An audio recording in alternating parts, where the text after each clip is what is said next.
लोगों का momentum inertia ऊपर हो गया था। और आज हम लोग टॉर्क पढ़ेंगे और जितने भी रोटेशनल मोशन से रिलेटेड क्वांटिटीज है वो भी पढ़ेंगे। तो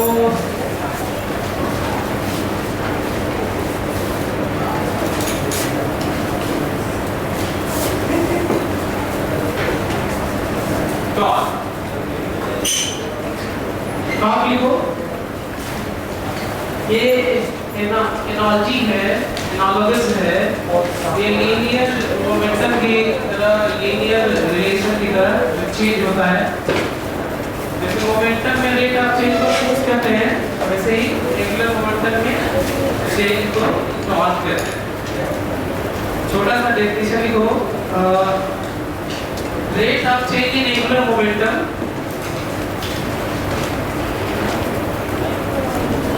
of any system,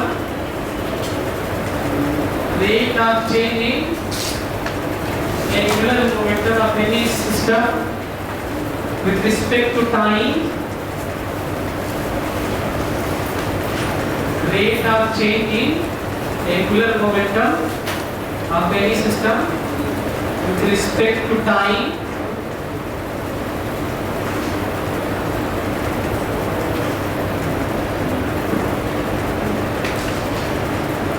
is net torque acting on the system. Is defined as torque. Is defined as torque acting on the system. Net क्या कहते हैं? Rate of change in angular momentum of any system with respect to time is defined as net torque acting on the system.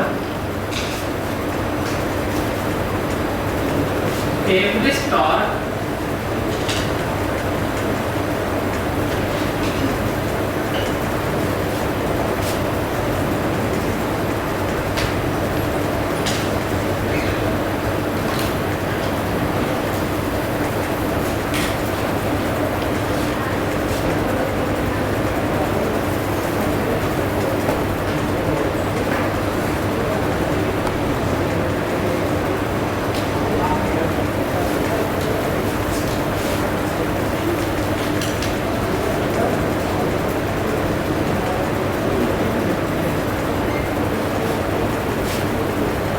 Instantaneous torque को DI कहिए या simply tau कहिए।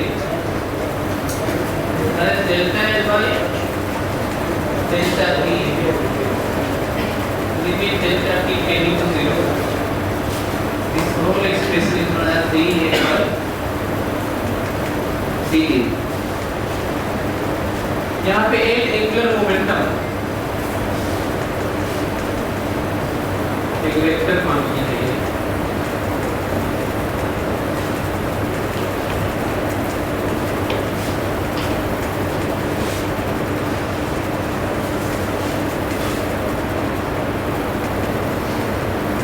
इसी में बहुत सारे क्वेश्चन बनते हैं जो दिख रहा है। और कहीं भी कोई एवरेज टॉर्क पूछे तो आपको delta L by delta T निकालना है। एग्जांपल लेता हूं, ज्यादा आइडिया देगा आपको। 100 साल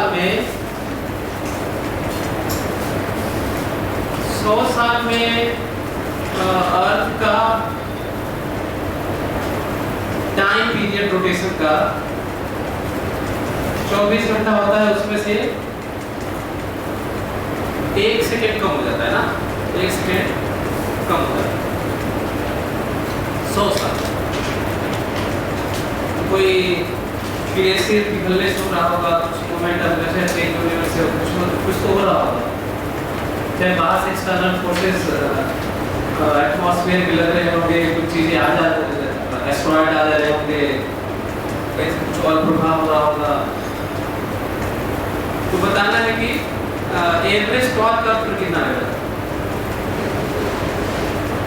तो सोचने तो नॉर्मल समझ नहीं रहा है, लग रहा है कि नहीं ये होगा, क्योंकि टॉर्क तो आप यही पढ़ेंगे ना, फोर्स पर मीटर पर डिस्टेंस। ऐसे केस में क्या करना है, जो डेटा दिया गया है इसके लिए क्या करना है, इसके लिए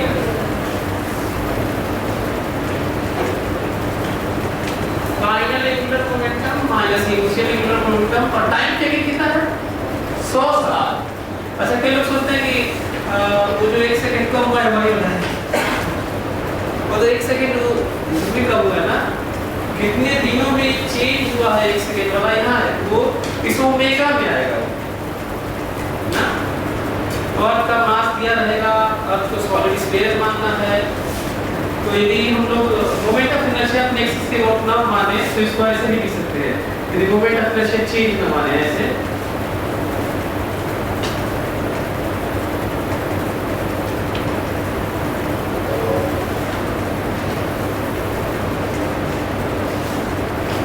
तो नीचे 100 साल में हुआ है, तो डेल्टा टी थोड़ा कम पॉपुलर है, टाइम टेकन होता है, तो यहाँ पे नीचे 100 मत रख देना, 100 साल है ना, तो उसको तो सेकेंड में रखोगे ना, तो 100 साल गुणे 300, 100 गुणे 365, तो ये होगा दिन ना, गुणे 24, ये होगा घंटा, गुणे 60 मिनट है, तो नीचे ये रखना है, 100 नहीं रखना। देखते ये भी गलतियां होती है आप लोगों से, आप लोग लगता है टाइम 100 साल है तो 100 रखना होता है, तो साल, अच्छा साल छोड़ देना, साल का कोई मतलब नहीं होता, 100 का मतलब होता है, तो यूनिट का बहुत इंपॉर्टेंस होता है, इसका ध्यान रखिएगा। तो नीचे 100 साल रखेंगे, मतलब 100 साल बोला तो 100 साल ही होगा, 100 नहीं रखेंगे, 100 साल रखेंगे। अच्छा 100 रख सकते हैं लेकिन साल रखे रहिए साथ, मतलब आपका मन करता है तो 100 साल रख सकते हैं, मतलब 100 लिखिए, साथ में क्या लिखिए, ईयर्स लिखिए, और आपका जो वैल्यू आएगा पर ईयर आएगा ऐसे ना, angular momentum per year value, तो इसको भी ध्यान रख सकते हैं। तो यहाँ पे अच्छा ये मैं बात कुछ ऐसे ही किया, ये बता के मैं तुम्हें क्या बताना चाह रहा हूँ कि बहुत सारे क्वेश्चन ऐसे होंगे जो तुम्हें उस तरीके से नहीं लगेंगे, टॉर्क दिखेंगे जैसे तुम करते आए होगे या करेंगे ज्यादातर। हो सकता है 90% हम लोग ज्यादातर जगह क्या देखें, फोर्स लग रहा होगा into perpendicular distance, force into perpendicular distance, force into perpendicular distance. इसका मतलब ये नहीं है कि ये अर्थ वाले क्वेश्चन में वही खोजो। एवरेज टॉर्क सर तो पढ़ाए थे, अक्सर यही दिखाया था फोर्स इनटू परपेंडिकुलर से, इसमें हम क्या करें, कहाँ से करोगे इसमें, एवरेज टॉर्क पूछा है, फोर्स तो दिख ही नहीं रहा है, तो एक तो ये ना, दूसरा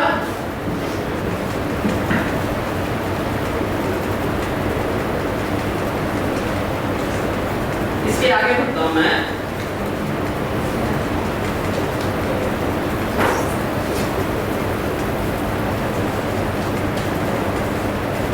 सही कहा तो आई को बाहर लिया, इसको डिफरेंशिएट किया ओमेगा को, और प्लस किसका नंबर है बाहर होने का, किसका नंबर है डिफरेंशिएट होने का। तो सच तो ये है कि जनरल एक्सप्रेशन तो टाउ का यही है, लेकिन फिर मैं कहूँगा कि 90% केस में मोमेंट ऑफ इनर्शिया चेंज नहीं होगा प्योर रोटेशन में, तो ये वाला 0 होता है ना जनरली, लेकिन जनरली 0 होता है ना, हमेशा ऑलवेज होता नहीं है। तो मतलब ये नेट है, इसमें हम लोग को एक स्पेशल केस बनाए और कांस्टेंट टाइम di/dt 0, ऐसे केस में टाउ बराबर आई तो रहेगा, ये d ओमेगा बाई dt क्या होता है अल्फा, और प्लस क्या हो जाएगा 0, तो टाउ बराबर आई अल्फा। लेकिन याद रखना होगा कि टाउ बराबर आई अल्फा हमेशा नहीं होता है, जनरल नहीं है, स्पेशल केस है। टाउ बराबर आई अल्फा कब होता है,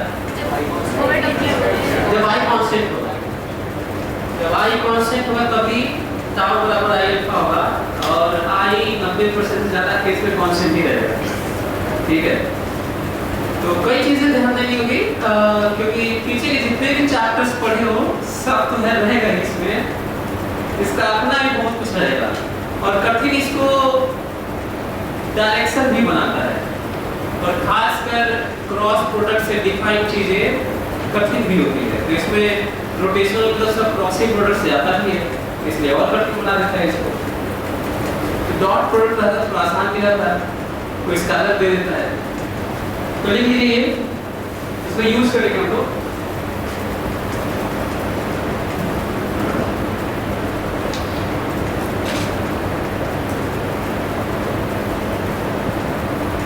तो कहीं कहीं हो सकता है कि ये भी आपको देखने को मिलेगी।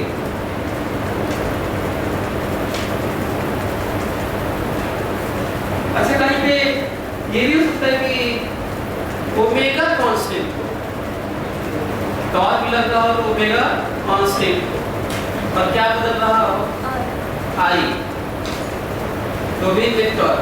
सो नेट टॉर्क केवल ऐसा नहीं होता कि एंगुलर एक्सीलरेशन प्रोवाइड करता है, उस नेट टॉर्क से हो सकता है कि क्या बदल रहा हो, मोमेंट ऑफ इनर्शिया, लेकिन देखने को कम मिलता होगा ये। और यदि किसी को थोड़ा कम भी समझ में आया, रोटेशनल से मैं ट्राई कर रहा हूँ कि आपको समझ में आया, नहीं कम भी समझ में आए तो भी आप इसलिए पढ़िए कि जो बेसिक चीज़ें हैं दूसरे में यूज होंगी वो तो कर लोगे कम से कम। पहले तो देखिए मैकेनिज्म मेरा कमजोर है, सोच रहा हूँ कि मैकेनिज्म अच्छे से याद है, कब पता चलेगा उससे जब रोटेशनल में आएगा ना कुछ तो बड़ा मैकेनिज्म धरा के धरा रह जाएगा, फिर उसी में कुछ पूछ लेगा रोटेशनल वाला, तो ये भी ध्यान रखिए। देखिए हाँ, अच्छा एंगुलर मोमेंटम, पहले टॉर्क को डिफाइन किया, टॉर्क को ऐसे डिफाइन किया कि उसमें एंगुलर मोमेंटम आ गया, तब क्वेश्चन बनता है ये what is angular momentum, what is angular momentum को बताएगा, एंगुलर मोमेंटम क्या है?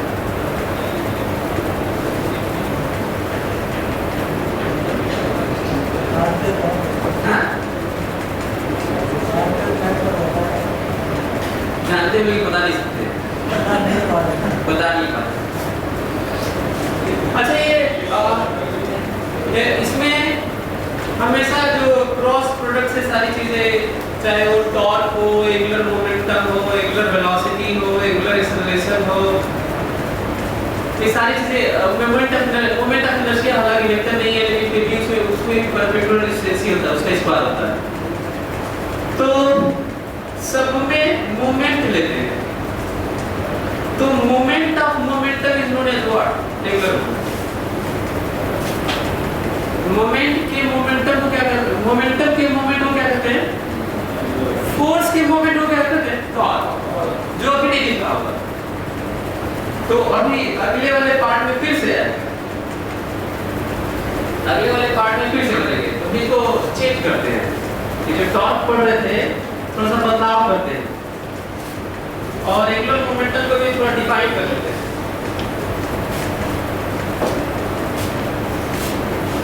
Angular momentum is r cross p, p क्या है, मोमेंटम, लीनियर मोमेंटम, r क्या है,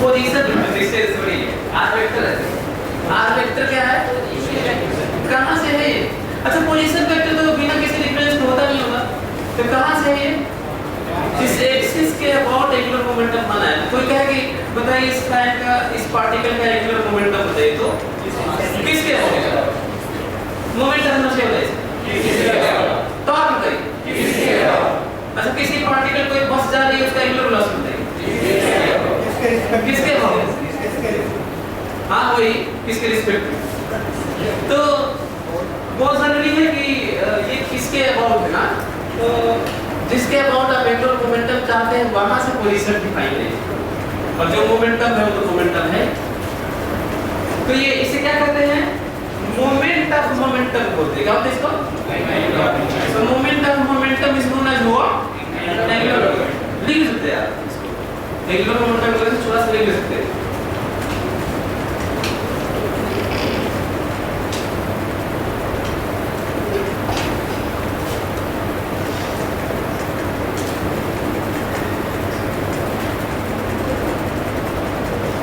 इसका मतलब फिर से वो टॉर्क वाला फिर से डिफाइन करते हैं। फिर से डिफाइन करें इसके ये जो क्रॉस प्रोडक्ट वाला है, moment of force. Moment of force is what? Torque. Torque is defined as moment of force. अपना मन करता है ये भी लिख सकते हैं, तो टॉर्क को ऐसे भी लिखा जा सकता है।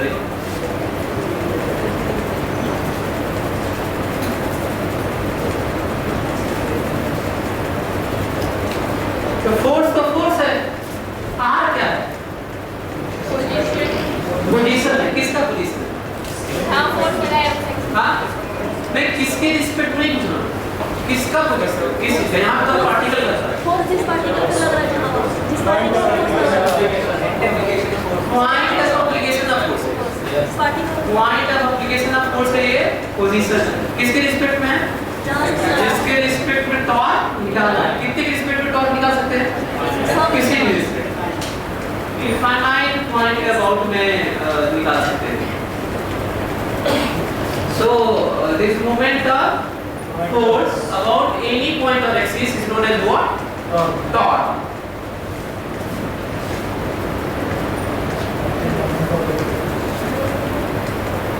अच्छा यहाँ से फिर से एक चीज नहीं डिराइव करते हैं, देखते हैं। टॉर्क को कहा गया था dA/dt होता है। हाँ टॉर्क का dA/dt होता है। तो पिछली बार तो मैं L को R ओमेगा लिख दिया था, तो नया कुछ मिला होगा। और उसमें जनरल पता है, उसमें स्पीड स्टेशन भी बता दिया कि ज्यादा यूज कौन सा होगा। तो टाउ बराबर I अल्फा आया था, वो कितना पाया था जब I dA/dt जो I कांस्टेंट था, नहीं तो टाउ बराबर I अल्फा नहीं होता। पर ये भी आप जान लो, खुद को मुझसे जानते रहने के लिए आपने तो बस वही टाउ बराबर I अल्फा ही पढ़ोगे ना आप। हाँ वो भी नहीं पढ़ा। हाँ वो भी नहीं है। तो d/dt of r cross p, r cross p सही है।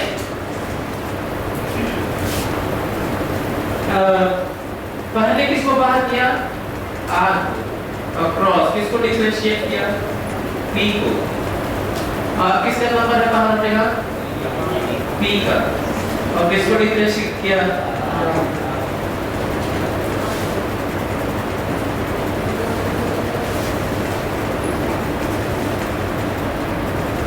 पिछली बार मैं I ओमेगा लिख के अलग लिखा, इस बार r क्रॉस p लिख के अलग लिखा।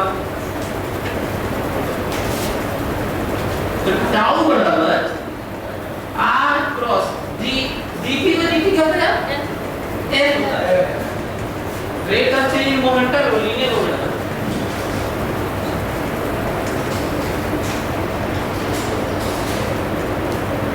अच्छा d/dt क्या होता है? वेलोसिटी होता है। ये भी भूल गए। Rate of change in position है यार। Rate of change in position क्या होता है? अच्छा मोर वाले से मोर कंफ्यूजन हो रहा है ना।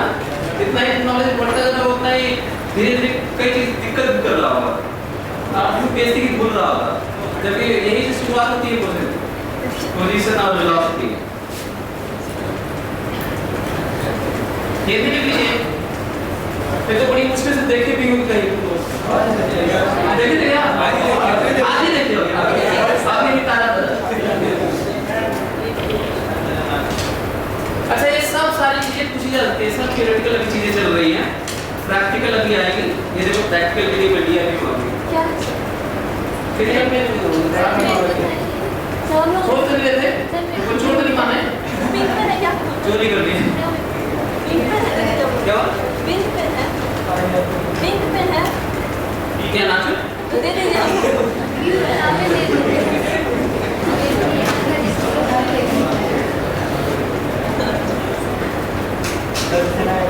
लिखिए। अच्छा ये भी तो सकता है कि हो तो पूछा जाए कि टॉर्क बताइए, तो तब तो हो चुका बोला फोर्स इनटू परपेंडिकुलर डिस्टेंस। मतलब कितनी संभावनाएं हैं आपसे गलती होने की। आप इमेजिन करिए, गलती होना छोड़िए, गलती तब होगा जब कुछ करोगे, कुछ कर ही नहीं पाओगे ना। गलती तो पता ही नहीं हो गया है। तो बहुत सारी चीजें दो पार्ट में आपका फिजिक्स आता है, थ्योरेटिकल है, प्रैक्टिकल जो दिखता है। तो कई चीज थ्योरी में भी रह जाती है।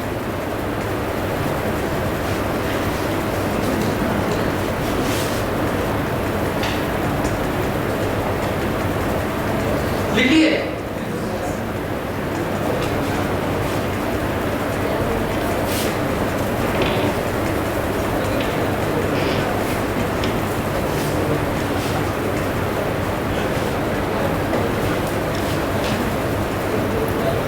simply tau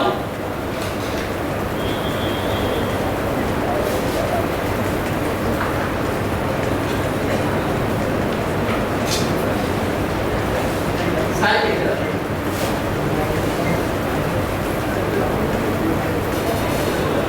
एरो नहीं लगा तो मैग्नीट्यूड ही है।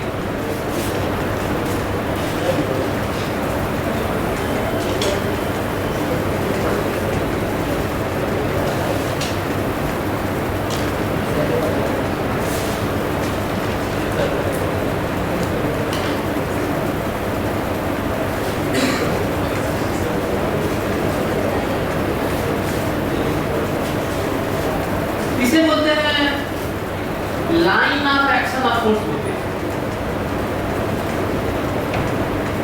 क्या बोलते हैं इसको?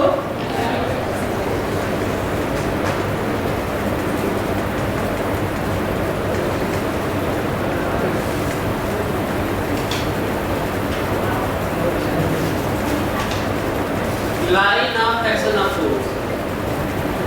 इंपॉर्टेंट चीज क्या है इस line of action of force का? मतलब आप फोर्स इस लाइन पर, इस लाइन के अलोंग और इस लाइन पर कहीं भी लगा दीजिए, ना उसका ट्रांसलेशनल बिहेवियर चेंज होगा, ना रोटेशनल, ना रोटेशनल चेंज होगा, दोनों नहीं चेंज होगा। कहीं भी लगाइए, उस लाइन के अलोंग लगाइए, उस लाइन पर लगाइए। आप यहाँ लगाइए, कोई डंडा उंडा लगा के यहाँ पर, डंडा लगा के यहाँ पर लगाइए। अच्छा यहाँ पे बॉडी है ही, तो यहाँ पे लगा लेंगे, यहाँ पे लगा लेंगे। अच्छा यहाँ पकड़ के खींचिए आप, यदि 10 मीटर के यहाँ पे लगा दें तो ठीक है। अच्छा इधर से खींचिए कितने से? 10 मीटर से। ना उसका ट्रांसलेशनल मोशन में कुछ बदलाव होगा और ना ही रोटेशनल मोशन। लेकिन मस्त है क्या होना चाहिए? उस लाइन के अलोंग होना चाहिए, उस लाइन पर किसी भी पॉइंट पर। कितना इंपॉर्टेंट है ये भी नहीं जानते रहे, जानते थे? नहीं जानते रहे। और इसके अबाउट यदि पढ़ना है टॉर्क, तो आप जिसके अबाउट पढ़ना है, जिस पॉइंट के अबाउट, जिस एक्सिस के अबाउट, तो पहले आप वहां पे जाइए और उसको देखिए। बहुत जरूरी है समझना। मतलब यहाँ खड़े हो जाइए, जिसके अबाउट एक्सिस में खड़े हो जाइए, पॉइंट में खड़े हो जाइए और देखिए। जैसे मैं देख रहा हूँ कि वहाँ पॉइंट ऑफ एप्लीकेशन, इसे बोलते हैं point of application of force बोलते हैं, जिस पॉइंट पे लग रहा है। तो उसका पोजीशन यहाँ से देखिए और कहिए कि ये है आर।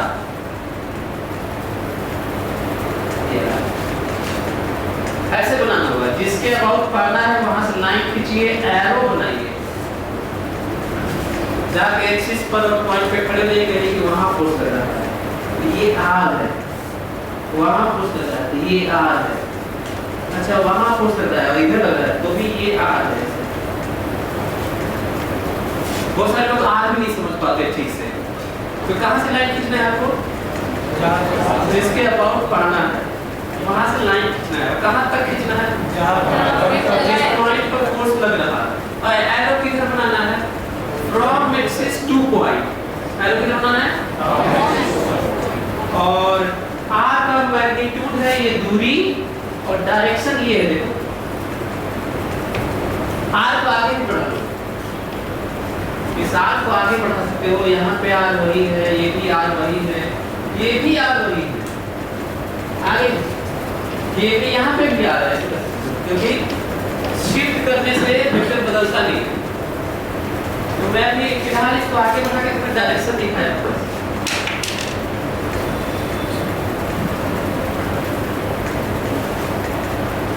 और ये देखो इससे को आगे बढ़ा लेता हूँ। अच्छा इसके बारे में तो बात किया ही था क्या आप उसके लॉन्ग कहीं भी दिखाइए कोर्स फर्क नहीं पड़ता। ये थीटा जानते हो क्या है? थीटा अच्छा यदि वेक्टर फॉर्म में फिर से लिखें तो क्या कैसे लिखेंगे?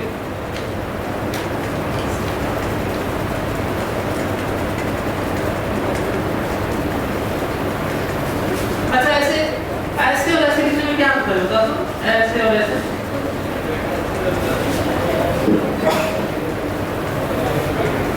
दोनों में कहाँ यूज करोगे? इसका कहाँ यूज करोगे, इसका कहाँ यूज करोगे और इसका क्या मतलब है? ये देखो ये वेक्टर फॉर्म में डेफिनेशन वाला है और ये है इस फॉर्म में रिप्रेजेंटेशन है मैग्नीट्यूड और डायरेक्शन, क्योंकि torque is a vector quantity उसमें मैग्नीट्यूड और डायरेक्शन होता है। तो जब हम यूनिट वेक्टर बगल में लिख के और उसके बगल में कुछ लिखते हैं तो हम किस फॉर्म में उसको दिखाते हैं? Magnitude and direction. तो टॉर्क का मैग्नीट्यूड होता है r sin थीटा और डायरेक्शन होता है n कैप। ये किधर होता है? प्लेन ऑफ मोशन के परपेंडिकुलर होता है। प्लेन ऑफ मोशन के परपेंडिकुलर होता है, नॉर्मल होता है।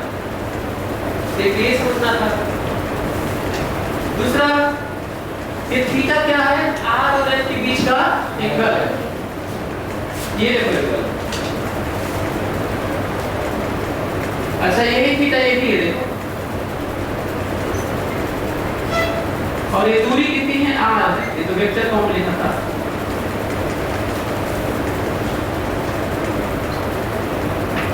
परपेंडिकुलर तो यही r sin थीटा देखो।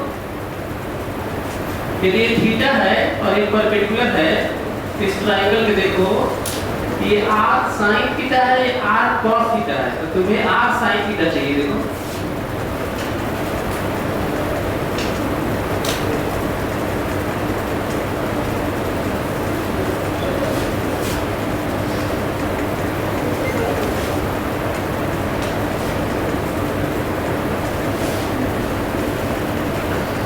ये भी लिख लो। हम लोग सबसे ज्यादा ये यूज करेंगे जो रियल लाइफ देखेंगे प्रैक्टिकली 90% से ज्यादा केस में हम लोग ये देखने की कोशिश करेंगे।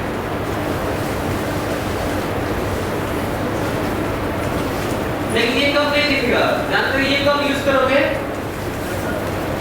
जब कोई कहेगा कि फोर्स लग रहा है 2i + 3j + 4k और पॉइंट जिस पॉइंट पे लग रहा है उस पॉइंट का पोजीशन है 4i - 2j + 10k।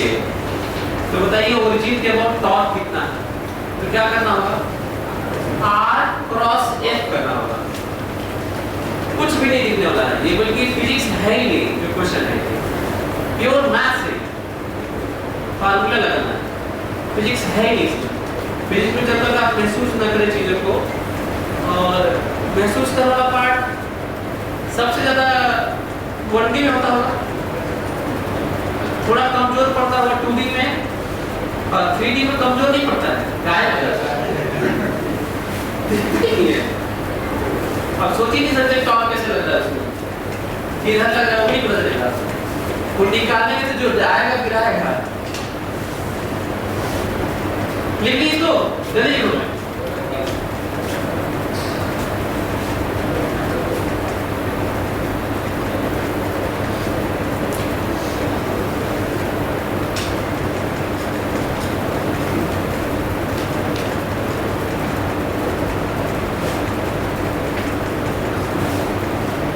इसको देखो मैं कैसे लिख रहा हूं, r f sin थीटा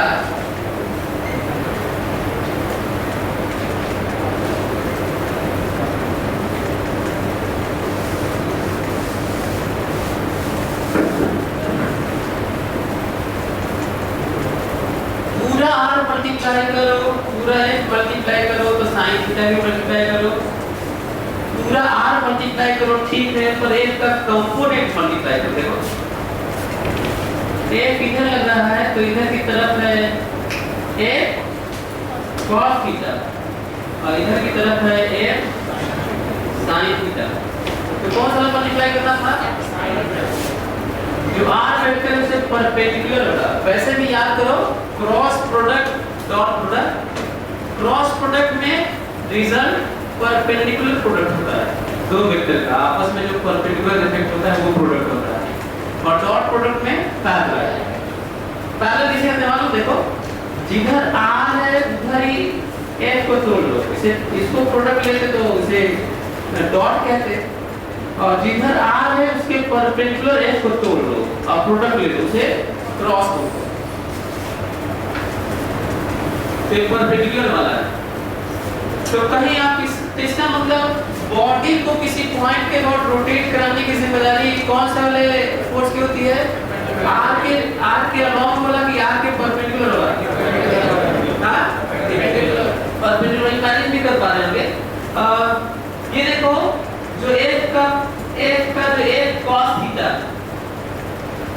इससे नहीं घूमेगा, ये इससे घूमेगा। एग्जांपल लेते हैं, ये देखो इसके और घूम सकता नहीं, ये हिंज है। यदि मैं इसको इधर की तरफ खींचूं, इधर की तरफ, तो घूमेगा नहीं, लेकिन फोर्स ऐसे लगा हुआ तो घूमेगा। मतलब जो पोजीशन वेक्टर है, फोर्स पोजीशन वेक्टर के परपेंडिकुलर फोर्स होगा उसी से घूमेगा। यदि एंगल पे लगाओगे तो ऐसे, इसके दो कंपोनेंट होते हैं, एक परपेंडिकुलर एक अलोंग। फिर अलोंग से नहीं घूमेगा। ऐसे देखो ना, जो दरवाजा होता है ऐसे, मेरा ब्लैक क्या है हो जा रहा होगा वीडियो में, खो जा रहा है, दिखेगा नहीं, दिख रहा है। तो जो कब्जा होता है ऐसे, दरवाजा ऐसे होता है ऐसे। तो एक काम करना, दरवाजा जाना और दरवाजे के अलावा फोर्स लगाना और घुमाने की कोशिश करना। आप दरवाजा केवल कभी घुमा सकते हैं परपेंडिकुलर पॉइंट पे। तो जब कोई चीज हिंज हो, हिंज मतलब connected device which allows to rotate the body, rotation। तो आप क्या करेंगे, दरवाजे पे आप दरवाजे के लॉक फोर्स लगाइएगा तो दरवाजे के लिए चले जाओगे, जाएंगे तो क्यों क्या अलाउ करता है? रोटेशन। तो परपेंडिकुलर फोर्स लगाओगे दरवाजा घूमेगा नहीं, तो आप अलाउ लगाए। अच्छा एंगल पे लगाओगे तो घूमेगा, एंगल पे लगाएंगे तो घूमेगा। और कौन सा पार्ट घुमाएगा? परपेंडिकुलर वाला। अलाउ वाला क्या करेगा?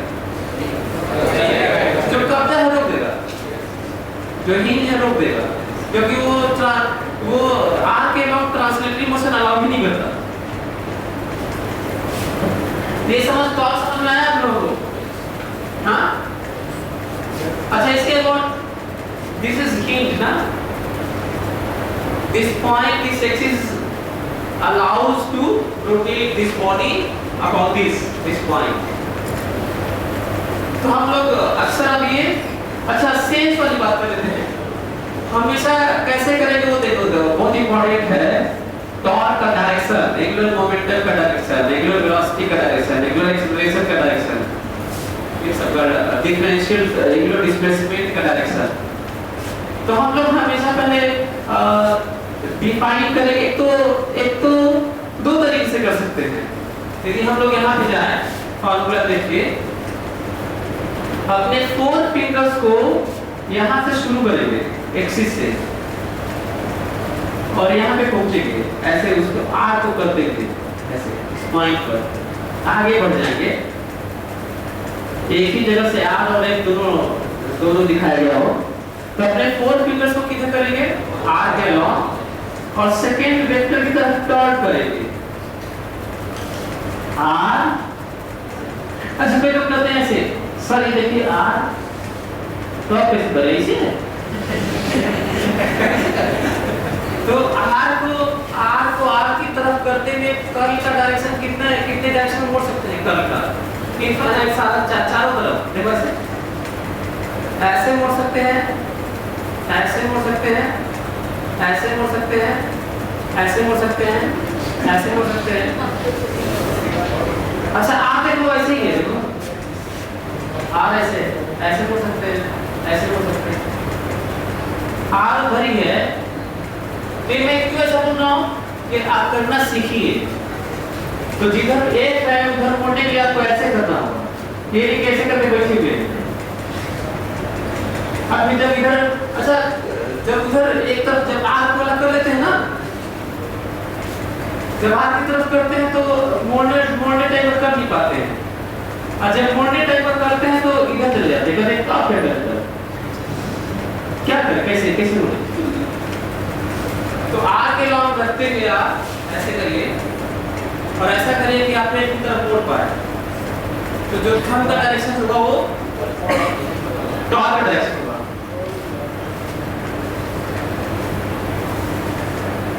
दूसरा तरीका क्या हो सकता है, तो ये है, फिर से दिखा देता हूँ। टॉर्क का डायरेक्शन किधर है, इधर देखो, टॉर्क का डायरेक्शन इधर, प्लेट के परपेंडिकुलर।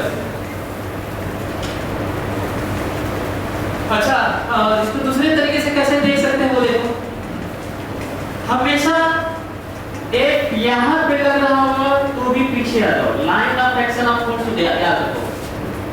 फोर्स यहाँ पे लग रहा है, इसके अबाउट निकालना है, तो फोर्स यहाँ लग रहा है तो भी यहाँ पे आ जाओ, यहाँ पे लग रहा है तो कुछ भी है, तो लाइन पे तुम रहो, कहीं भी तुम फोर्स दिखा सकते हो।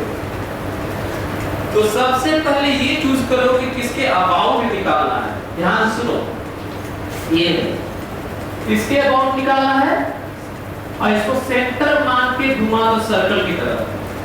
ये फोर्स इसको ऐसे घुमाने वाला है, ठीक है। अपने 4 फिंगर्स को ऐसे करो और सेंटर मान के घुमा दो इधर। फिर कोई कहेगा कि इसके अबाउट इसी फोर्स का टॉर्क बताओ, भले इसके अबाउट घूमना तो भी इस फोर्स का इसके अबाउट टॉर्क बताओ, क्या करोगे, आगे बढ़ा लो, फिर यहाँ पे देखो और कहो कि ये फोर्स है। वाह, कोई कहता है इस फोर्स का इसके अबाउट टॉर्क बताओ, इसके अबाउट, तो ये जो फोर्स ऐसे लग रहा है और सेंटर इसके अबाउट ऐसे लग रहा है, इमेजिन कर पा रहे हैं। कोई कहता है इसके अबाउट टॉर्क बताओ, इस फोर्स का इसके अबाउट टॉर्क बताओ, क्या करोगे। अच्छा लेफ्ट हैंड यूज नहीं करना है, राइट करना है। तो इसके अबाउट टॉर्क पता नहीं, फोर्स यहाँ लग रहा है, तो इसी लाइन पे यहाँ पे आ जाओ और ऐसे देखो फोर्स ऐसे, तो फोर्स ऐसे लग रहा है, line of action of force ऐसे, और सेंटर ये मानते हुए, तो यहाँ पे इसको सेंटर मानते हुए सर्कल कैसे बनाओ, ऐसे ही बनाओगे यार, ठीक है। कोई कहेगा इसके अबाउट बताइए, इसके अबाउट कैसे करोगे, फोर्स इसके अबाउट ऐसे ऐसे लग रहा है टॉर्क। कोई कहेगा इसके अबाउट बताइए, तो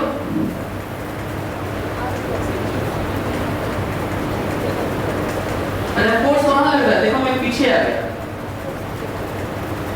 फोर्स ऐसे लग रहा है, बताना इसके अबाउट है, इमेजिन कर पा रहे हैं तो बताओ टॉर्क इसके अबाउट किधर है, अंदर है, किधर है। अच्छा कितने लोग इसके अबाउट बता देंगे, 0। क्यों 0, क्योंकि फोर्स इनटू परपेंडिकुलर डिस्टेंस होता है, फोर्स इनटू परपेंडिकुलर डिस्टेंस होता है, फोर्स इनटू परपेंडिकुलर डिस्टेंस होता है, तो यहाँ पे परपेंडिकुलर डिस्टेंस कितना होगा। इसका मतलब ये हुआ कि line of action of force पे एक पॉइंट आ गया जिसके अबाउट पाना है, तो उस फोर्स का टॉर्क 0 होता है, ठीक है। तो एक्सिस या पॉइंट से गुजरते हुए फोर्स का, line of action of force का, लाइन का गुजरना मस्त है, कितना टॉर्क हुआ 0। तो डायरेक्शन समझ में आ गया आप लोगों को। अच्छा इस डायरेक्शन में किसी को भी प्लस ले लो, कोई चीज टॉर्क दिखा देता हूं, देखो ऐसे, जैसे इसके अबाउट एक घूम सकता है ना, ये मैं कहूं कि बताओ टॉर्क का डायरेक्शन इस पेन पे किधर है, इस पेन पे टॉर्क का डायरेक्शन किधर है, बाहर।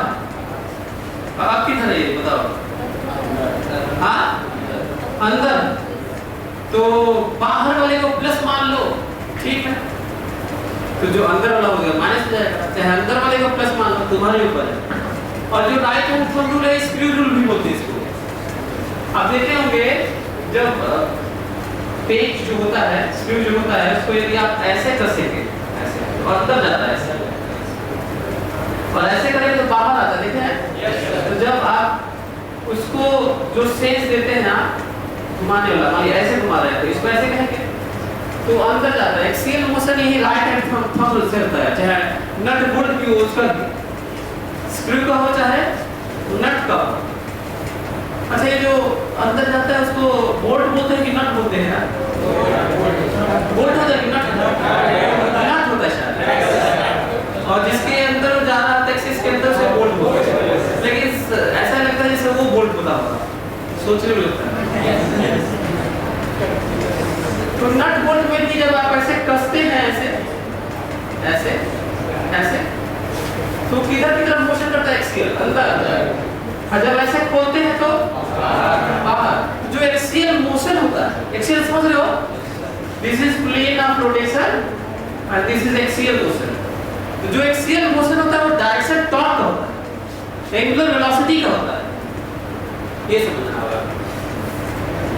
तो इतना ही था, टॉर्क खत्म। अब केवल हो गया, हम लोग प्रैक्टिस करेंगे और प्रैक्टिस तो साल भर पढ़ोगे तो भी खत्म होगा टॉर्क। तो क्वेश्चन बन गया है, तो क्वेश्चन लिखिए, इसको लिख लीजिए।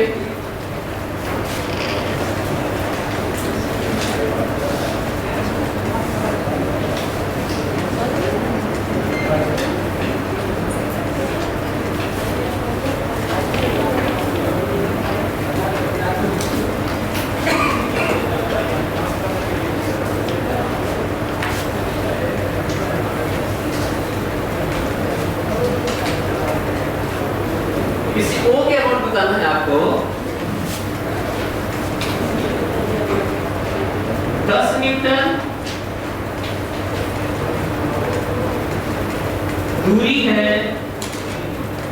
2 metre 120 degree.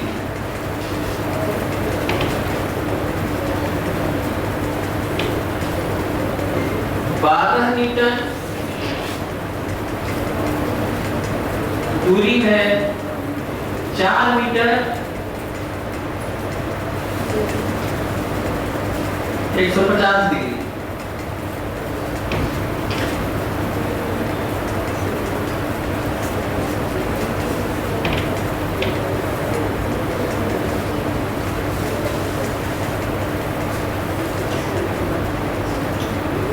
Newton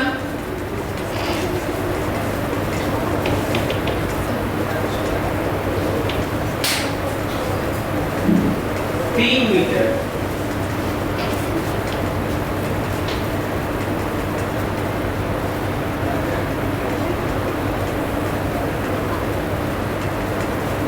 Newton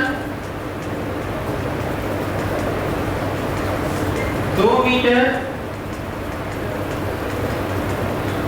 60 degree.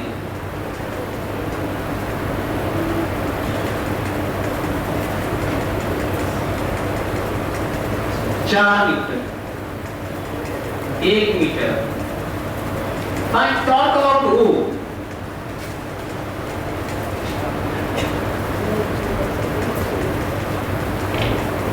Find torque about O. Find torque on body about O. Shown in figure.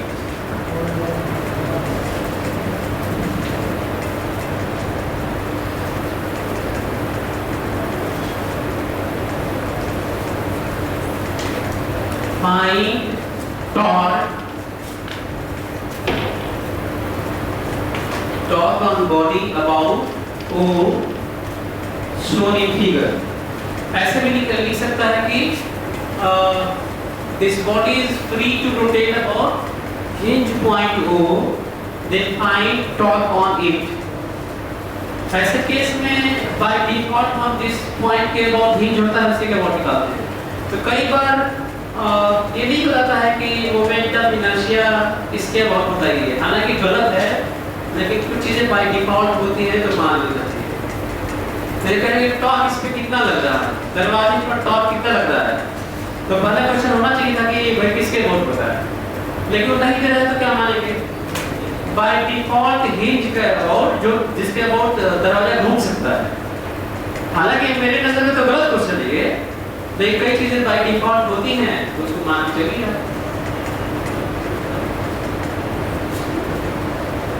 छूट गया क्या, जल्दी कर लो। इससे इस क्वेश्चन को करने के बाद 90% क्वेश्चन सीख जाएंगे। इमेजिन करिए कि इस क्वेश्चन से कितना सीखने वाले हैं। अरे वो कठिन क्वेश्चन नहीं, बस सीखते हैं और बस करो। उसके बाद तो हम लोग जैसे एएलएम और बहुत सारे क्वेश्चन करना सीख गए तो हो गया, ठीक है। बताओ रेडिली आओ, रेडिली बताओ प्लेन के आउटवर्ड आ रहा है कि इनवर्ड आ रहा है? आउटवर्ड। ये तो देख ही नहीं होगे, मैं ये तो दिखा दिया।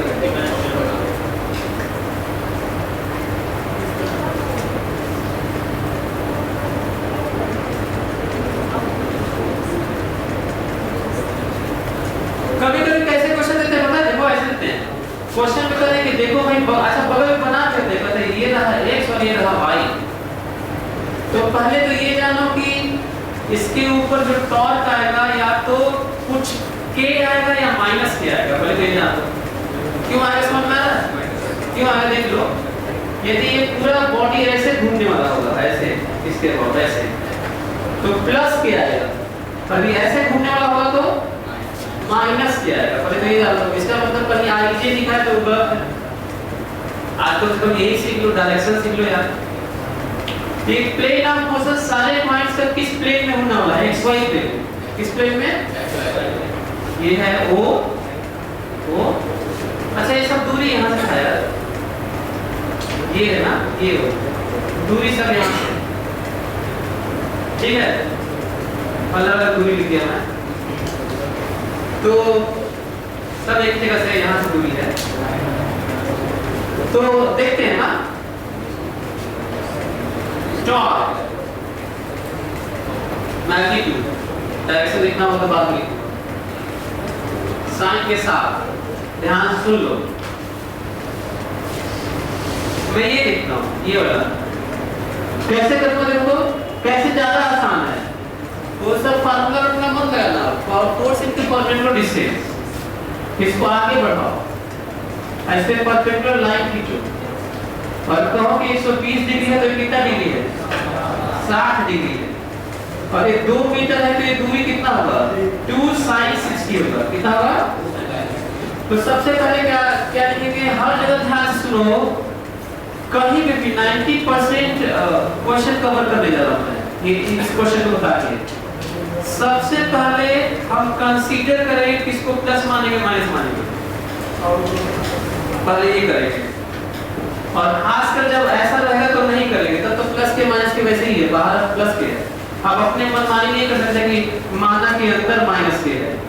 राइट हैंड थंब रूल से ही के डिफाइन भी होता है, ध्यान रखना। आई क्रॉस जे इज के, अपने से कुछ भी नहीं कि माना के अंदर के है, देखिए।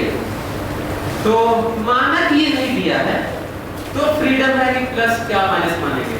तो पहले क्या करोगे, मानोगे कि कौन सा प्लस मान रहे हैं। यदि ऐसे घूम रहा है तो इसको प्लस मान लेते हैं। अच्छा ये अंदर वाला प्लस मानने की क्या दिक्कत है? ठीक है, कोई दिक्कत नहीं, मेंशन नहीं है तो आपको फ्रीडम है, लेकिन मानना जरूरी है, ये इंपॉर्टेंट है। तो मान लेते हैं कि कोई चीज ऐसे घूमे, तो पूरा बॉडी ऐसे घूमे तो प्लस होगा और ऐसे घूमे तो माइनस, ठीक है। ये पहले मानेंगे। चलो बताओ ये वाला सेंस कैसा है, प्लस वाला है कि माइनस वाला है? कैसे मालूम चला? देखो इसको आगे बढ़ा के यहाँ पहुंचो और जिसके अबाउट पढ़ना है वो देखो, ऐसे किसी के अबाउट ना, तो सर्कल बनाओ ऐसे, प्लस पहले साइन लिखोगे इसका ना, कहीं भी पहले साइन लिखोगे, फिर क्या मल्टीप्लाई करोगे 4 10 अगले परपेंडिकुलर डिस्टेंस, तो बताओ ये 2 मीटर है, तो ये कितना है 2 sin 60। कोई दिक्कत आप लोगों को? सही है, तो ये तो हो गया। तो आपको नहीं लगता कि ऐसे ही यही थ्योरी फॉलो करके दुनिया के सारे क्वेश्चन किए जा सकते हैं? अब नया बचा गया, इसमें भी जो बचा हुआ है उसको भी ऐसे लिखो। तो जल्दी से बताओ इसका साइन क्या लिख दोगे? तो हाँ कैसे?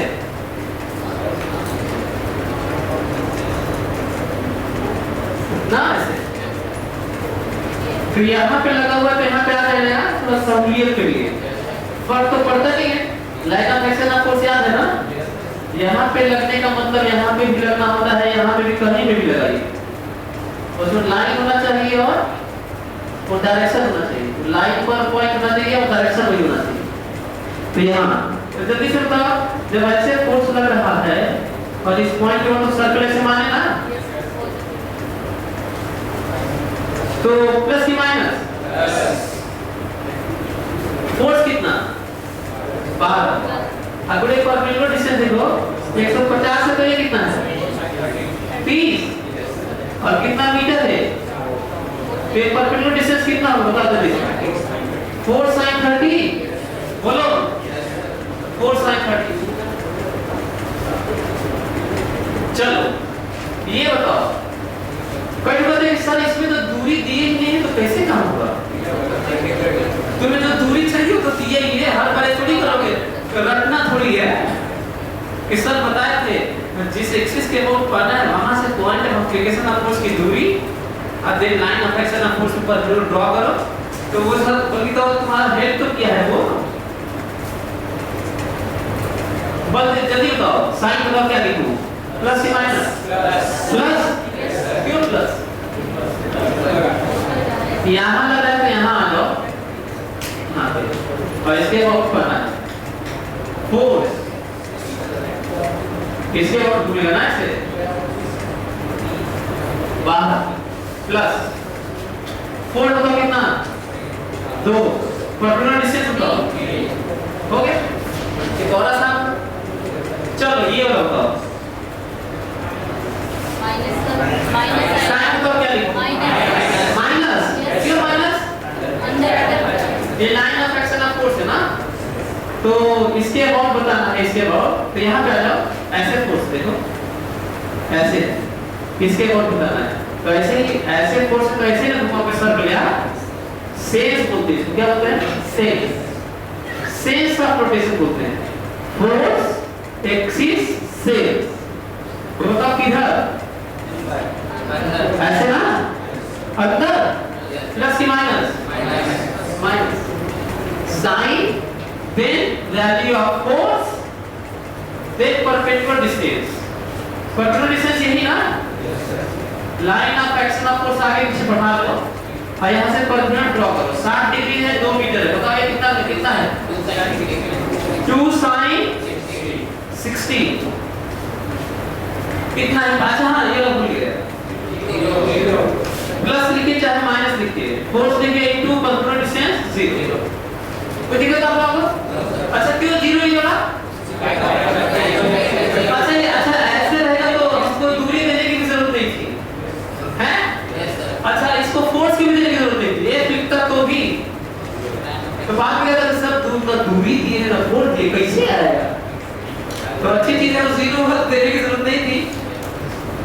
तो एक पॉइंट है कि एक्सिस से पास करें जो फोर्स उसका टॉर्क 0 होता है। जानते हो इसको जब कैलकुलेट करोगे ना, यदि प्लस आएगा तो किधर घूमेगा ये बताओ? प्लस आएगा तो किधर घूमेगा?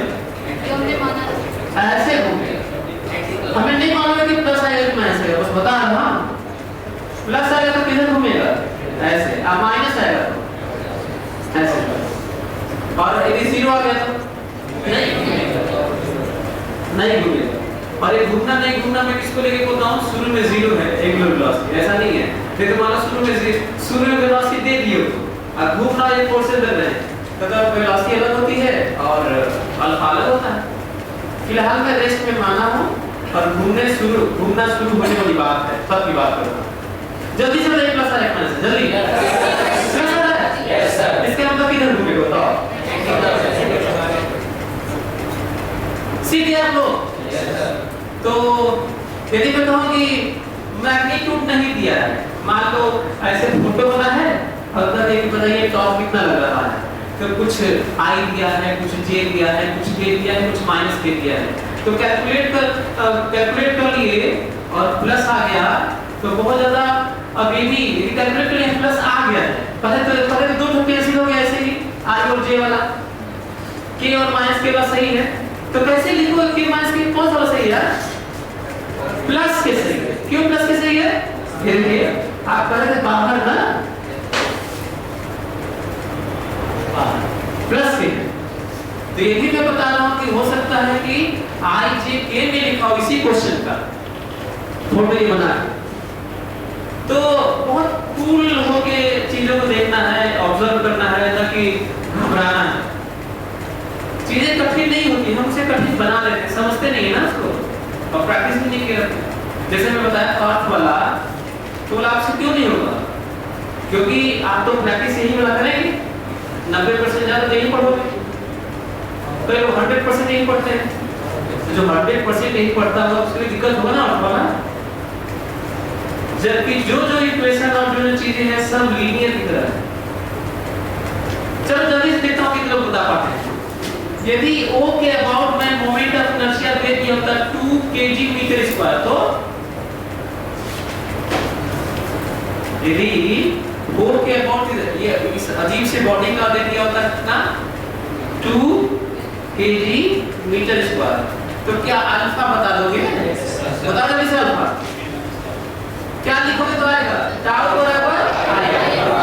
सोचो कितना सिंपल है, केवल लिखना है टाउ बराबर आएगा। तो टाउ निकाले हैं कि नहीं हम लोग? निकालना है। आई दिया है कि नहीं?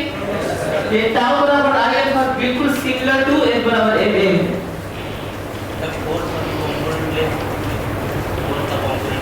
फोर्स का भी कंप्यूटर ले सकते हो, लेकिन अच्छा उससे अलग नहीं आएगा, लेकिन ज्यादा अच्छा कौन सा है? हाँ डिस्टेंस वाला ज्यादा अच्छा लगता है, ज्यादा आसान भी लगता है। फोर्स वाले में फिर ठीक है जाना हो गया, पहले यहाँ पे भी कर सकते हैं, ऐसे कोई बहुत ज्यादा कठिन नहीं है, फोर्स वाला भी वो भी ठीक है। ये समझ में आया आप लोगों को? तो इससे हम लोग दुनिया के सारे टॉप को सीख गए, खासकर जो प्रैक्टिकली फोटो वोटो बना रहेगा, जो अच्छा है रियल लाइफ में देंगे, सब टॉप सीख गए। नेट टॉप निकालना, टाउ नेट बराबर आई अल्फा, टाउ नेट। कुछ चीजें और इंफॉर्मेशन दे देता हूँ फोर्सेस के जो टॉप वैल्यू आएगी उसके बारे में। हो सकता है कि नेट फोर्स, ध्यान से सुन लो, हो सकता है कि नेट फोर्स 0 हो सकता है नेट फोर्स, पर टॉर्क नेट 0 ना हो, और हो सकता है नेट टॉर्क 0 पर नेट फोर्स 0 ना हो, और हो सकता है दोनों 0 हो, और हो सकता है दोनों 0 ना हो। इससे बड़े इंडिपेंडेंसी कहीं देखे तो बिल्कुल इंडिपेंडेंट, एक तो ये जानना। दूसरा टॉर्क के बारे में, फोर्सेस के जो टॉर्क और मोमेंट के बारे में और जानना थोड़ा सा। यदि दो फोर्स एक ही लाइन के अबाउट लगे और उल्टा लगे और बराबर मैग्नीट्यूड के, तो किसी के अबाउट टॉर्क निकालिए, दोनों का 0 आएगा। यदि कोई फोर्स एक ही लाइन के ना, ये जो लाइन है इसी के नाम इधर लगे या तो इधर लगे उसी लाइन पर, और मैग्नीट्यूड क्या हो बराबर, तो कोई कहेगा कि टॉर्क बताइए, तो कहोगे किसके अबाउट बताएं? वैसे अच्छा क्वेश्चन है, किसके अबाउट बताओ, किसी के अबाउट लोगे 0 ही आएगा। क्यों 0 आएगा?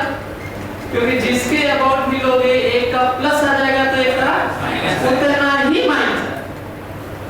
देखते ही है, तो जो भी दुनिया में फोर्सेस होंगे यदि बराबर मैग्नीट्यूड के होंगे, कैसे और किसके अबाउट लगे, एक लाइन के अबाउट उल्टा लगे, तो मस्त है किसी के अबाउट टॉर्क कितना हो दोनों का 0। एक तो ये ध्यान रखना आगे से। लेकिन दूसरा समझो, दो पैरेलल एंटी पैरेलल फोर्स हो और एक लाइन के अबाउट न लगे, एंटी पैरेलल फोर्स और इक्वल मैग्नीट्यूड हो, ध्यान से दो फोर्सेस इक्वल मैग्नीट्यूड के हैं, एंटी पैरेलल है और एक लाइन के लॉन्ग नहीं है, तो नेट फोर्स जीरो होगा और नेट टॉर्क जीरो नहीं होगा।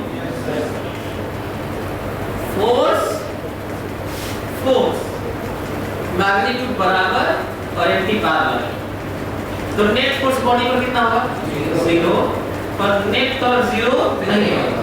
कहो पर नेट टॉर्क बताइए, तो क्वेश्चन सही है, किसके और अच्छी चीज एक और चीज बता दें आपको, किसी के वोट लोगे नहीं इस वाले केस में सेम आएगा, क्योंकि इन दोनों के बीच की दूरी हमेशा आएगी। उसके वोट लेंगे तो भी F into D आ जाएगा ऐसे, किसी और के लिए वोट लेंगे तो भी वही आएगा, एक फोर्स के वोट लेंगे जहाँ पे लग रहा है उसके वोट भी वही आएगा, ये एक अच्छी बात है। तो जब नेट फोर्स जीरो होता है, एक और बड़ा स्टेटमेंट आपके लिए, जब नेट फोर्स जीरो होता है, नेट फोर्स जीरो होता है, तो हो सकता है कि नेट टॉर्क जीरो हो या ना हो, जीरो हो तो ठीक है, जीरो नहीं है तो किसी के वोल्टेज सेम आ जाएगा। ये बड़ा इंटरेस्टिंग पॉइंट है, देखिए। तो फिलहाल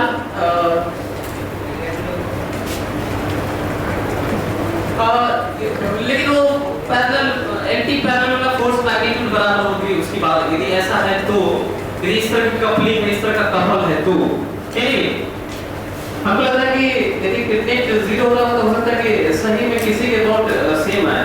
तो देखने की कोशिश करते हैं अभी। पहले तो एक क्वेश्चन को बोला लिख लो जो फार्मूला बेस्ड है, जल्दी से लिखो।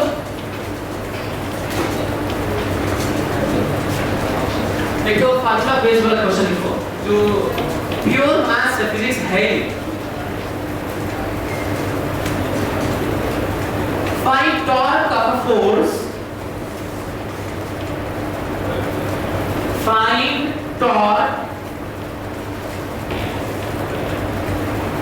of a force F, find torque of a force F equals to 2I minus 3J plus 4K.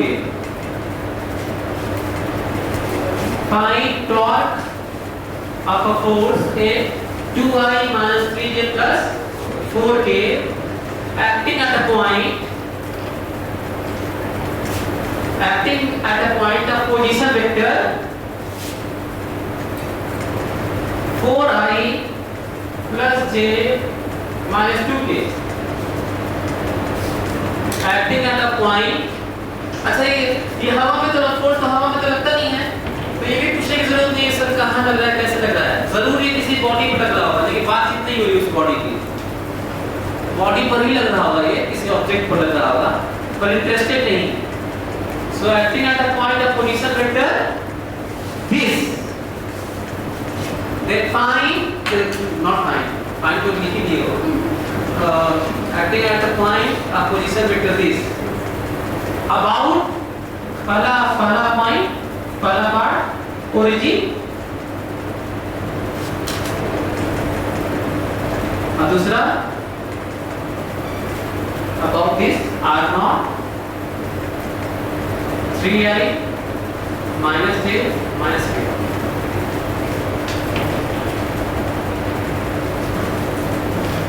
ये जो क्वेश्चन है इसमें कोई कुछ भी फिजिक्स नहीं है, क्योंकि फिजिक्स का फार्मूला है। जल्दी निकालिए।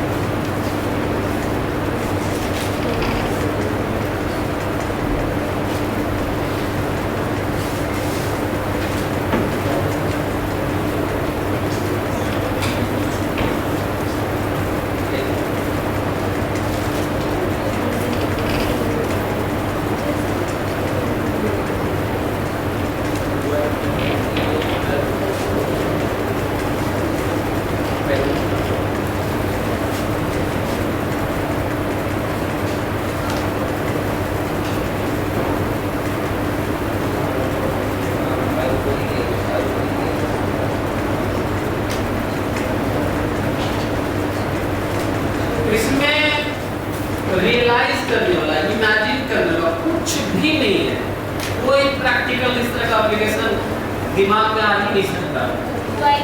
प्योर मैथ्स है, केवल कैलकुलेशन है, फार्मूला का एप्लीकेशन, इसके अलावा कुछ नहीं।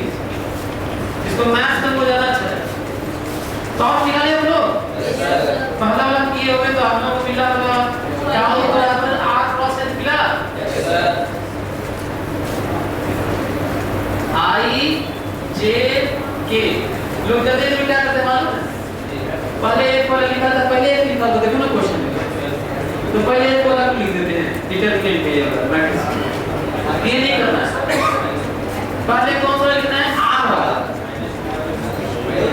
ये वाला ना, और ओरिजिन के अबाउट तो तब यही रहेगा। तो क्या लिखें? और एक वाला सही है। क्रॉस प्रोडक्ट ऐसे ही लिया जाता है, और लेने के बाद कैसे लिखा जाता है? कुछ r आएगा माइनस कुछ j आएगा और प्लस कुछ k आएगा। एग्जाम में भी ऐसे ही करना, कहीं भी क्रॉस होगा वहां पे तू ऐसे ही करना। i वाले में इसको भाग लेते हैं, this into this minus this into this, 4 minus 6 i वाला हो गया। j वाला देखो, this into this minus this into this, 16 minus 4। k वाला देखो, this into this minus this into this, this into this minus 12, this into this minus 2। कितना आ गया? minus 2i minus 20j minus 14k।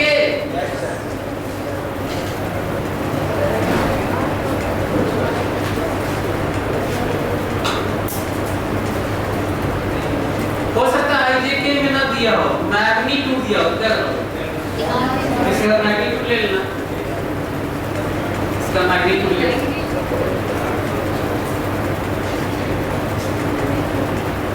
इसके about कैसे निकालोगे यार?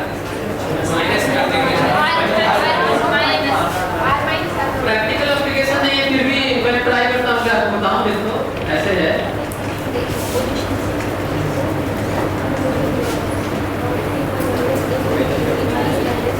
Force ऐसे लग रहा है, पोजीशन वेक्टर ऐसे है, तो ये वाला तो कर लिए होंगे, है ना? r प्लस f निकल गया है। लेकिन कोई कह रहा है कि इसके अबाउट बताइए, r नॉट के अबाउट बताइए, इसके अबाउट। तो यहाँ पे खड़े होकर इसको देखोगे ना, फोर्स वाला, तो बताओ इसके अबाउट इसका पोजीशन वेक्टर क्या होगा? बताओ, final position vector minus, photo बना लो जल्दी, ज्यादा अच्छा रहेगा आपके लिए। किसी के अबाउट पाना है तो जिसके अबाउट पाना है वहीं पे जाके खड़े हो जाओ और देखो फोर्स कहाँ लग रहा है, उसको देखो, पोजीशन वेक्टर देखो उसका, जो फोटो बनाया हमने। तो बताइए इसके लिए क्या करना, बस सेकेंड के लिए क्या करना बताइए। टाउ इज इक्वल टू किसके अबाउट फोर्स का पोजीशन वेक्टर, किसके अबाउट फोर्स का पोजीशन वेक्टर। बताओ क्या लिखूं? हमेशा किसी के रिस्पेक्ट में किसी का पोजीशन तो अपना पोजीशन घट जाता है, किसी के रिस्पेक्ट में किसी का वेलोसिटी तो अपना वेलोसिटी घट जाता है, और किसी के रिस्पेक्ट में किसी का एक्सेलरेशन तो उसका अपना एक्सेलरेशन घट जाता है, जिसके रिस्पेक्ट में बात हो। जब कर इसके रिस्पेक्ट में बताइए तो आप घटा लेगा, घटा लिए, और क्रॉस ए तो लिख लीजिए, ये भी इंपॉर्टेंट।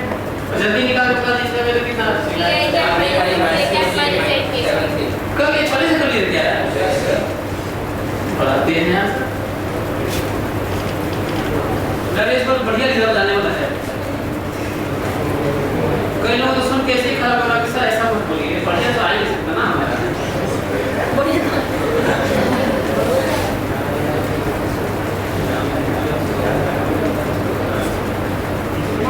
अच्छा ये बता लो ना, तो यहाँ पे कैसे घटाओगे, इसमें से ये घटाओगे तो आई बचेगा, इसमें से घटाओगे तो 2j हो जाएगा और इसमें से हाँ -k, ठीक है। अभी तो ऐसे ले लेना, मतलब मेन ये था समझना, बाकी तो आप वही करेंगे जो वैसे ही करेंगे जैसे किए थे। अब वो टाइम आ गया है इसको करने के बाद, ये करना जरूरी था क्योंकि अब ये कराने के बाद फिर से आपको पॉइंट आ गया कि बहुत सारे चैप्टर में केवल मैथ्स टाइप के भी क्वेश्चन होते हैं जो आपको करना चाहिए, खासकर एंगुलर वेलोसिटी, एंगुलर एक्सेलरेशन कहीं पे, है ना, मैग्नेटिज्म में भी बहुत सारी चीजें ऐसी होती हैं। तो अब आते हैं सिलसिला शुरू करते हैं कौन सा वाला, प्योर रोटेशनल वाला, जो रोटेशन की बात की है। अच्छा उससे पहले मैं वो लिख दूं क्या, जो वैल्यूज रोटेशनल क्वांटिटीज लिखो तो आपको याद दिला दूं, जो सर्कुलर मोशन में चीजें यूज होती हैं, रोटेशनल क्वांटिटीज।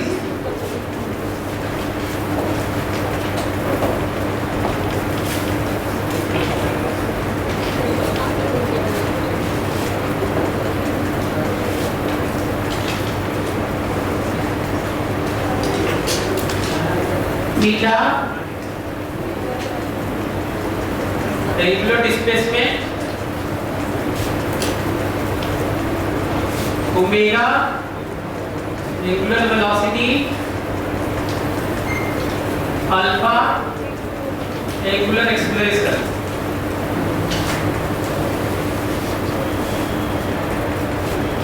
बाकी का नाम मैं लिख चुका हूं, टॉर्क वाला और मोमेंटम वाला, पोजीशन वाला सब लिख चुका हूं।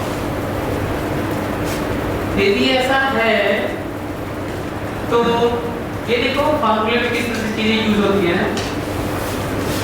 ओमेगा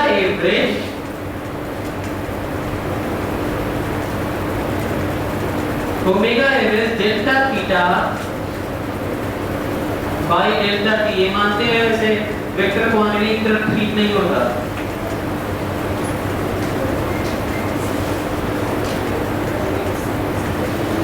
पता है एंगुलर डिस्प्लेसमेंट वेक्टर क्वांटिटी नहीं है, लेकिन डिफरेंशियल एंगुलर डिस्प्लेसमेंट को हम लोग वेक्टर क्वांटिटी की तरह ट्रीट करते हैं।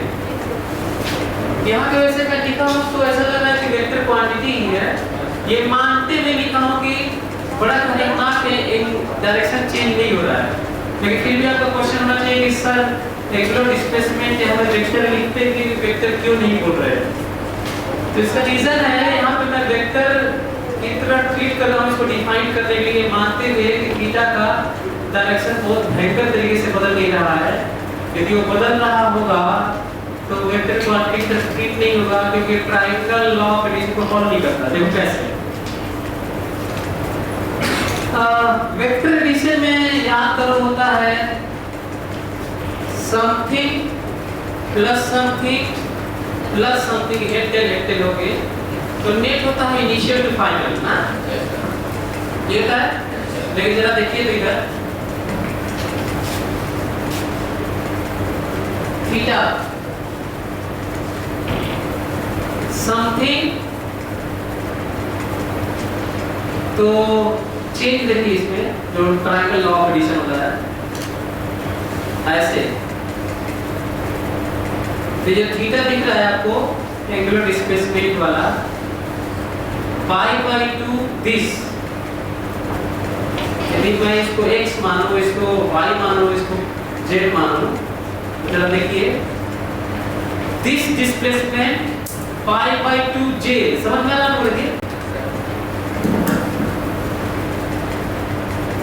ये j है ना, तो बताइए डिस्प्लेसमेंट कितना होगा, π/2j।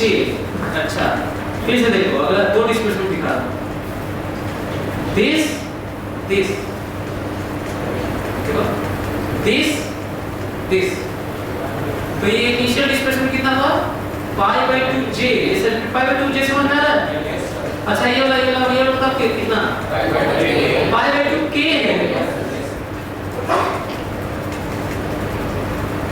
π/2k ना। अब दिक्कत किस बात की है, π/2j प्लस π/2k, तो इसका मैग्नीट्यूड निकालोगे तो कुछ और मिलेगा, और इनिशियल टू फाइनल ऐसे करोगे ना, इनिशियल टू फाइनल ऐसे, ये दिख रहा है इधर इनिशियल टू फाइनल ऐसे ना, इनिशियल पॉइंट किधर था, इनिशियल किधर था, इधर था, और फाइनल किधर था, इधर था ना। तो फाइनल माइनस इनिशियल, इधर वैल्यू आ रहा है, और वैल्यू जो एंगल दिख रहा है वो देखिए कितना दिख रहा है, π/2 दिख रहा है। देखिए this is initial, this is final. जो आपको दिख रहा था ऐसे और ऐसे, तो ऐसे था ना शुरू में, और बाद में ऐसे था, तो रोटेशन तो π/2 ही दिख रहा होगा ना। इनिशियल फाइनल, लेकिन मैग्नीट्यूड निकालो तो रूट आ जाएगा, रूट 2 आ जाएगा उसमें। देखो ये sir π/2 cancel, triangle of addition है नहीं।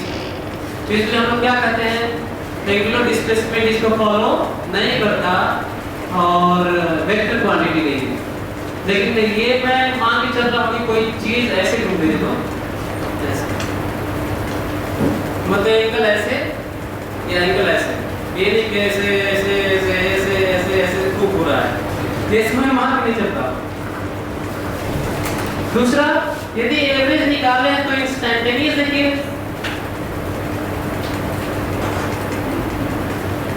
Delta theta by delta T, limit delta T tending to 0, this whole expression is known as d theta by dt. Similarly, alpha average delta omega by delta t, final omega minus initial omega by final time minus initial time. Why is alpha instantaneous? Where delta omega by delta t, limit delta t tending to 0, d omega by dt. इसको simply हम लोग ऐसे भी लिखते हैं, d omega by dt। लेकिन भूल मत जाना, एक और चीज ध्यान से सुनो, ये थीटा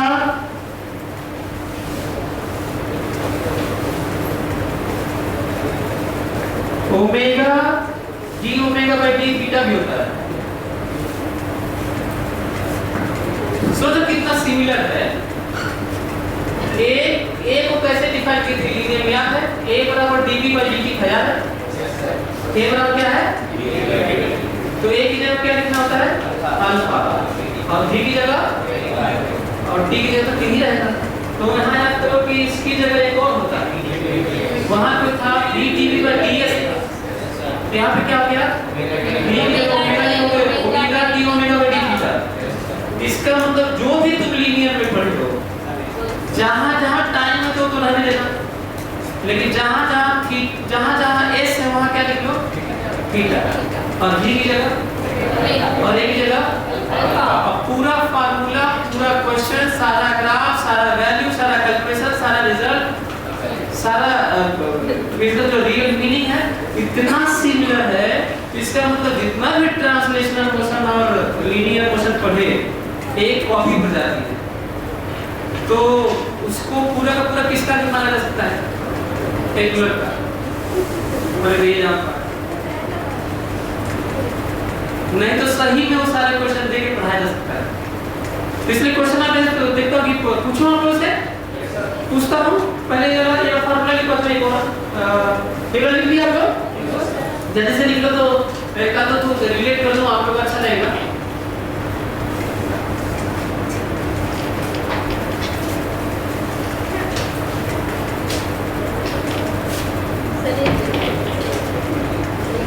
क्या हुआ?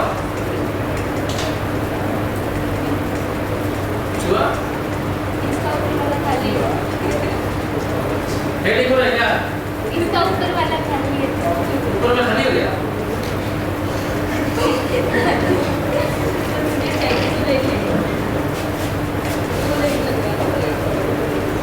अच्छा यही तो क्या है, ये देख लो, यही देता, ये तो इंटरेस्टिंग फॉर कांस्टेंट अल्फा।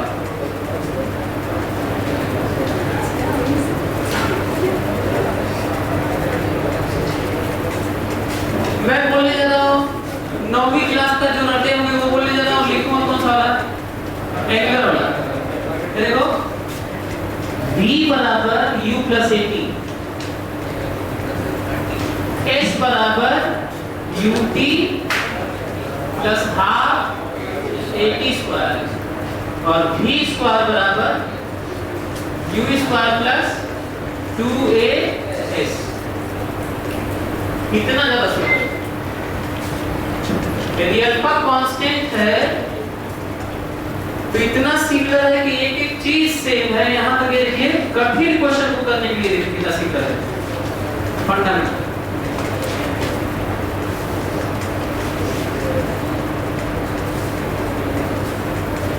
ये देखिए जैसे वहां पर एक कांस्टेंट के लिए ही 3 इक्वेशन थे, याद है आप लोगों को? अच्छा वो तो नहीं भूलते हो ना कि भूल जाते हो। v बराबर u प्लस 80 थी तो मरते दम तक याद रहेगा। बुढ़ाते तक भी नहीं जाता नहीं, मरने के बाद भी याद होता है क्या ये? अगले जन्म में क्या नहीं जाता है? पहले रहते हो v बराबर कभी नाम करो उसका हुआ नहीं है, लेकिन u प्लस 80 बोल देगा वो।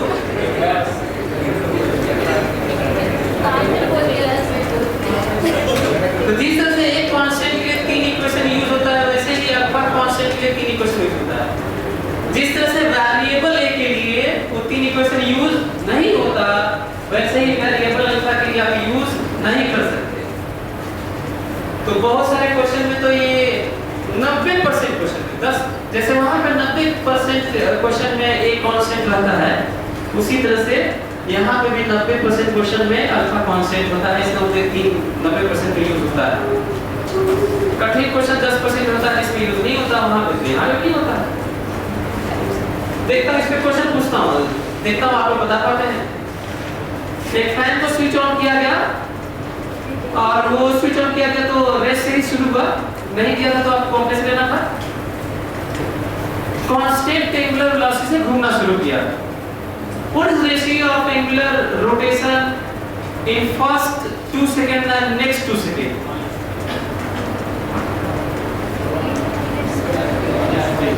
हाँ 1:3 क्योंकि वहां पे भी लीनियर में याद करो, जब एक कांस्टेंट रहता है और स्टार्टिंग का रेस्ट होता है तो डिस्टेंस कवर्ड क्या होता है याद है? 1:3:5:7:9 होता है। लेकिन मस्ट है स्टार्टेड फ्रॉम रेस्ट होना चाहिए और एक कांस्टेंट होना चाहिए। कोई प्रॉब्लम क्वेश्चन? तो क्वेश्चन समझ में आया ये क्या बोला? मैंने कहा कि यदि कोई चीज रोटेट करना शुरू करे from rest with constant angular acceleration, then what is angular displacement in first 2 seconds and next 2 seconds? या first t second and next t second? Answer 1:3 and next 5 and next 7। Yes, पहले में theta जितना घूमेगा अगले पहले t time में जितना theta घूमेगा अगले t टाइम में 3 गुना घूम जाएगा। क्यों घूम जाएगा समझ में आ रहा है तुम लोगों को? अरे ओमेगा पढ़ गया हो मैं यार। अब कठिन क्वेश्चन पूछूंगा मैं आप लोगों से, ये तो आसान वाला था। देखता हूँ कितने लोग बताते हैं। A fan is switched on at t is equal to 0 and it starts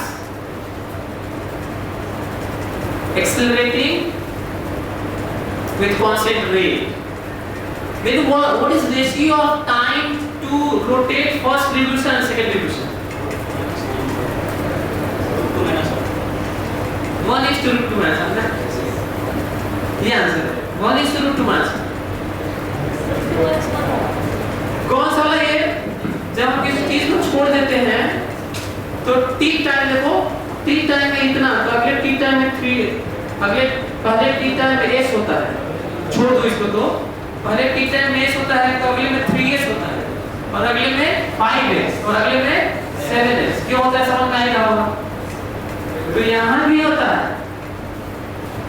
और दूसरा सुनो, यदि मैं इसको छोड़ दूं और t की टाइम सेम लेके डिस्टेंस कवर न देखूं बल्कि d सेम डिस्टेंस लेकर क्रॉसिंग टाइम देखूं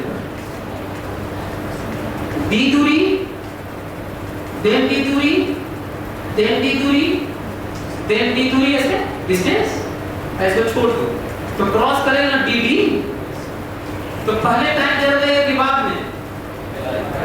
पहले टाइम ज्यादा लगेगा, बाद में कम लगेगा, और बाद में और कम लगेगा, और बाद में और कम लगेगा। रेशियो जानते हो कैसा होता है?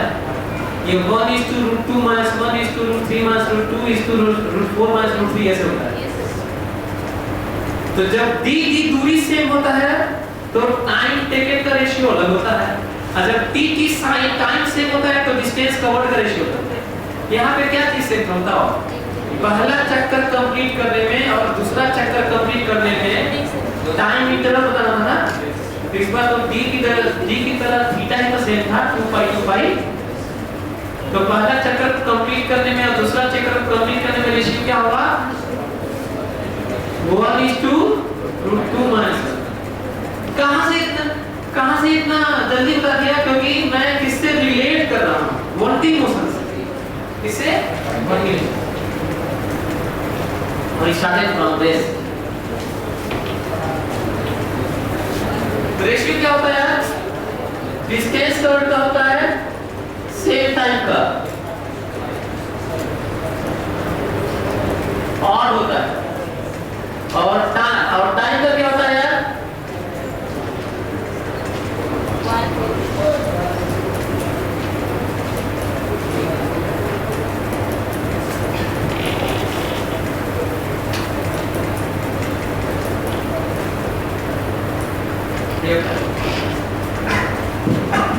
तो ये क्या बताना मालूम है?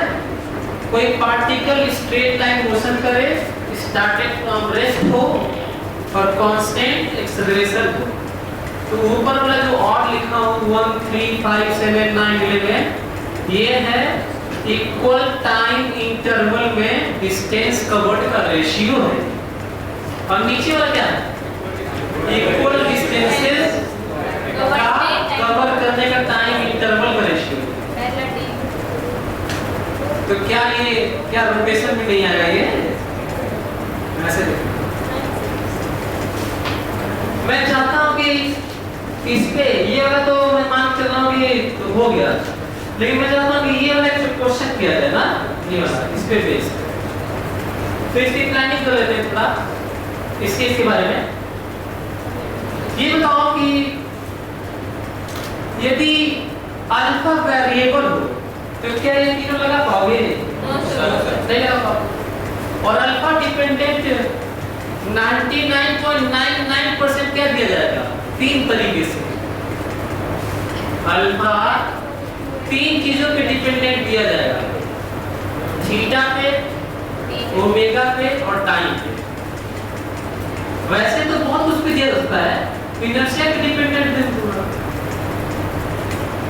मास पे डिपेंडेंट दूंगा, किसी और पे कुछ भी दिया जाता है कि मैं देखा नहीं हूं वैसे, पर दिया जा सकता है किसी और पे भी, और अभी तक किसी और पे आया भी नहीं। इसके अलावा किताब में मिलेगा भी नहीं, और अच्छा भी नहीं लग रहा है, कुछ भी देना अच्छा भी तो नहीं है।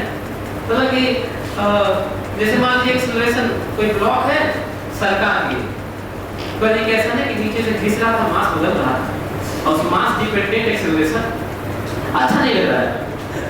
अच्छा तो ये लगता है कि वेलोसिटी डिपेंडेंट हो, डिस्प्लेसमेंट डिपेंडेंट हो, टाइम डिपेंडेंट हो।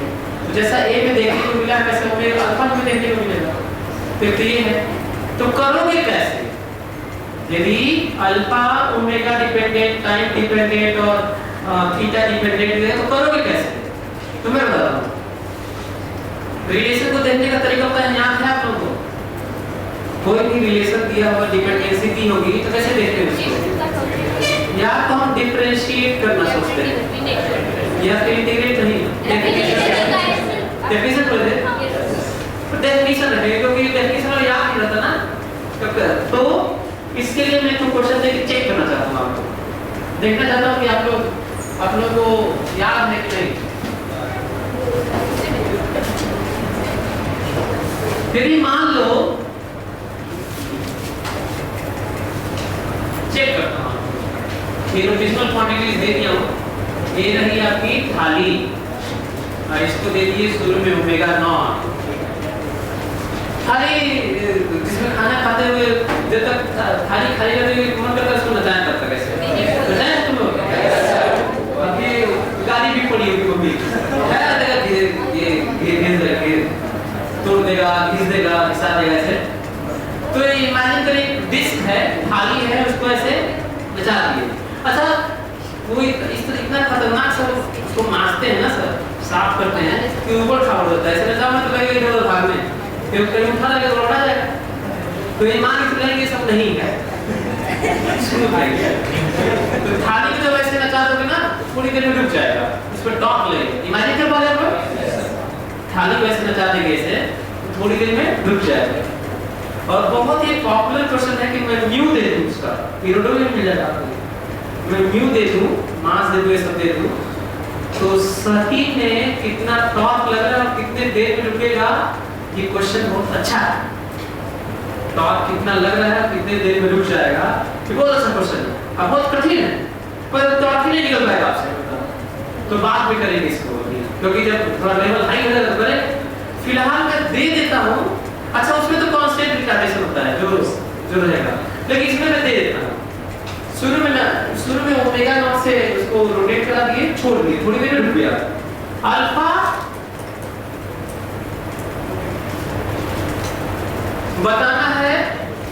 बताना है कितने देर में रुक गया जल्दी बताइए फाइंड टाइम टू स्टॉप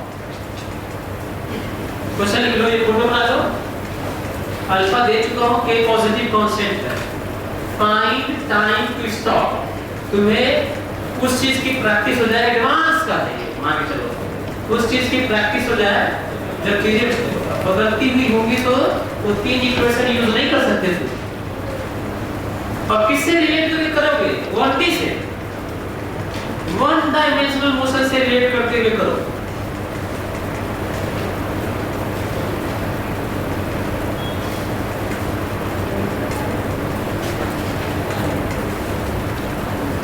और रियल लाइफ का है फोटो भी बनाती हूँ जैसे फोटो बनाने की जरूरत नहीं थी एक डिस्क है उसको ओमेगा नॉट से नचा दिया गया रफ सरफेस पे थोड़ी देर में वो डिस्क रुक जाएगा ये घर में कर सकते हैं फिजिक्स के मैकेनिक्स खासकर फिजिक्स के बहुत सारे नहीं कर सकते इलेक्ट्रोस्टैटिक का मैग्नेटिज्म का मॉडल का एक्सपेरिमेंट मैकेनिक्स का एक्सपेरिमेंट करने के लिए बाजार से एक भी चीज खरीदने की जरूरत नहीं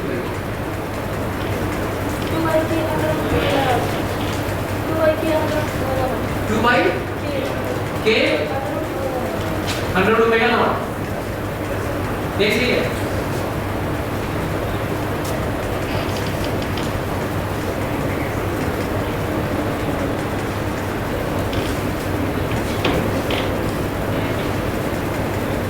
चलो मैं जो बता रहा हूँ वो समझो बताओ यदि कहीं में भी दुनिया इमेजिन करो कि यहाँ पे पाई है यहाँ पे पाई है यहाँ पे करंट है चार्ज है कुछ है मैग्नेटिक फील्ड है टाइम है करंट है यहाँ पे मोमेंटम है पोटेंशियल है फील्ड है ये सब नाम क्यों लेना पता है किसी भी चैप्टर का रिलेशन हो कई बार बोला हूँ फिर से बोलूँगा और मैं उसकी बात कर रहा हूँ उसको कवर कर रहा हूँ तो सबसे कठिन क्वेश्चन कह जाते हैं जिसमें चीजें बदलती हैं चैप्टर कोई भी हो उसको देखने का तरीका मैं तुम्हें बता रहा हूँ मैं सोचूंगा कि d by this by d by variable देखता हूँ क्या मिलता है ना तो कैसे सोचो बताओ d alpha by d omega variable अच्छा यहाँ पे t रहता तो d अल्फा by dt यहाँ पे थीटा रहता तो d alpha by d theta अब मान लो यहाँ पे चार्ज और यहाँ पे करंट होता तो dq by di कोई दिक्कत है आपको तो जो दिया है कहीं पे भी किसी चैप्टर में तो कैसे सोचोगा d alpha by d omega याद करो कुछ होता है क्या ये हाँ पहले तो डिफरेंशिएशन ही चेक करेंगे यार तो d alpha by d omega क्या होता है कुछ नहीं अब दो ही तरीका है इसको आगे बढ़ने का एक तो डिफरेंशिएशन है दूसरा डेफिनेशन है तो डेफिनेशन से चले तब ये तो कुछ दिया नहीं तो डेफिनेशन से चलता अच्छा वो तीन इक्वेशन यूज नहीं होगा ना हैं नहीं होगा क्यों नहीं होगा तो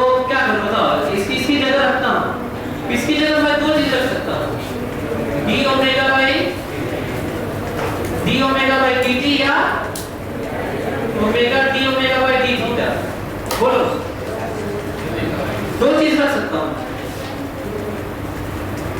ये या ये कब रखा जाता है मालूम है? जब t के टर्म में, और ये कब रखा जाता है? जब थीटा के टर्म में, और जब ओमेगा के टर्म में अल्फा हो तो दोनों में से कोई, क्योंकि ओमेगा दोनों में रख लेते हैं।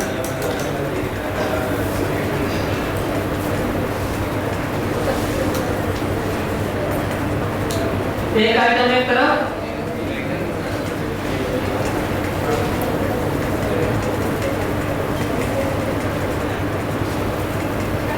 t बराबर 0 पे इनिशियल ओमेगा नॉट और जनरल t पे जनरल ओमेगा। वैसे तुम क्या भी कर सकते थे, ये इतना ही कैलकुलेट करना था तो क्या कर सकते थे? t पर ये रुक गया है 0, t पर ये रुक गया है 0। लेकिन मैं कई बार बोला हूं कि ऊपर वाला हमेशा हर चैप्टर में हर क्वेश्चन में जनरल निकालो, ताकि तुम फर्दर कुछ और भी कर सको, ग्राफ खींच सको, मैक्सिमम मिनिमम निकाल सको, कुछ और निकाल सको, है ना? जनरल तो निकालिए, कितना है बताओ? 2 रूट ओमेगा, हाँ हाँ ये बोलना 0, तुम्हें जनरल निकालना ना, बाद में होगा general. 2 root omega from where to where minus kt,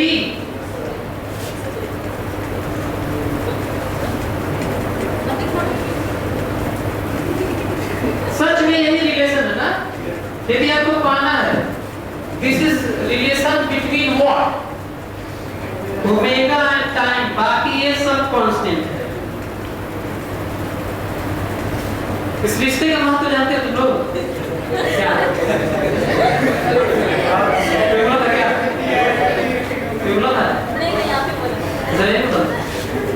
omega रखोगे तो टी रखोगे तो ओमेगा रखे, फाइनली स्टॉप हो जाएगा तो ओमेगा क्या हो जाएगा? ओमेगा 0 रखो और टाइम निकालो।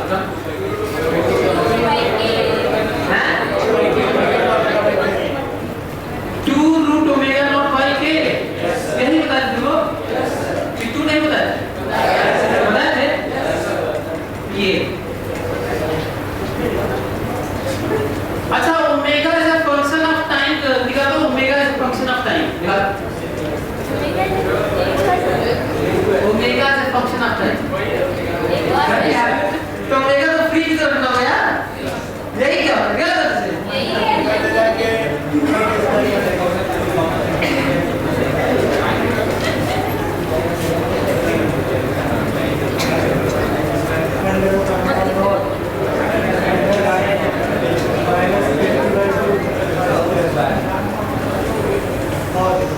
सही है देखो,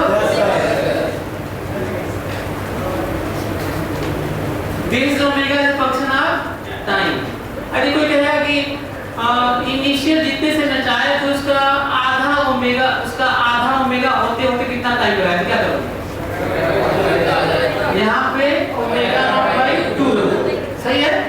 अच्छा, कोई कहेगा theta angular rotation is a function of time, तो angular rotation is a function of time, तो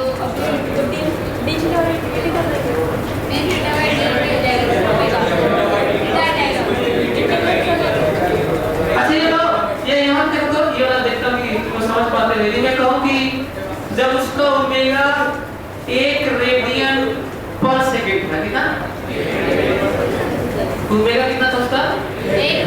तो उस समय तुम लोग एंगुलर एक्सप्रेशन बता सकते हो? Sir omega D omega by D theta. अरे यहाँ ओमेगा जब 1 था, जो ओमेगा 1 था तो अल्फा कितना होता? माइनस के। अच्छा, ओमेगा 4 था तो ओमेगा 36 था तो हाँ 6।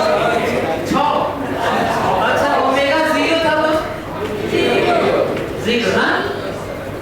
खटाखट बता रहे क्यों बता रहे मालूम है? वही दिया था कि अब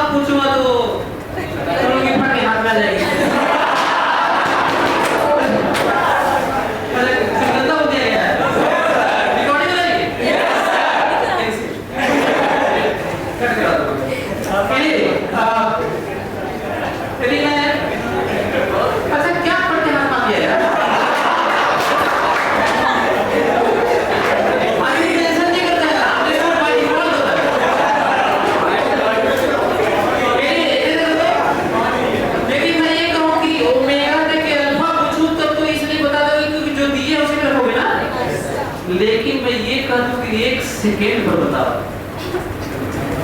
आप लोग को ये पे रख ले पहले ओमेगा टाइम भी हम ना पहले ओमेगा वाले एक्सप्रेशन से निकाल देंगे। तुम्हें मैं बताना चाहता हूँ कि अल्फा ही दिया गया है और अल्फा ही पूछा गया है।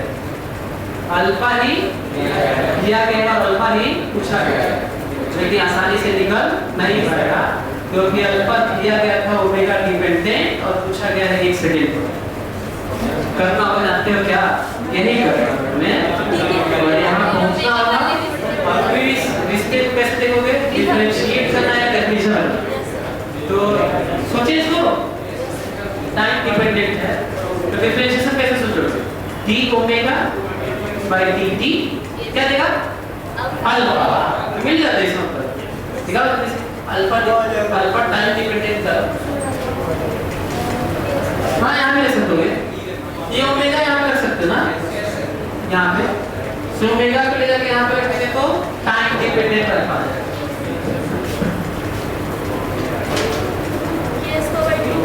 अब मेरा क्वेश्चन सुनो ध्यान से, जल्दी से बताओ, दो चीज बताओ, कितना टोटल एंगुलर रोटेशन हुआ है, कितना चक्कर लगा के रुका है? एंगुलर रोटेशन बताओ, angular displacement before stop. Stop होने से पहले कितना घूमा है, कितना एंगल घूमा है, और दूसरा बताना है कितना चक्कर मांगे घुमा है जो थाली घुमाए थे।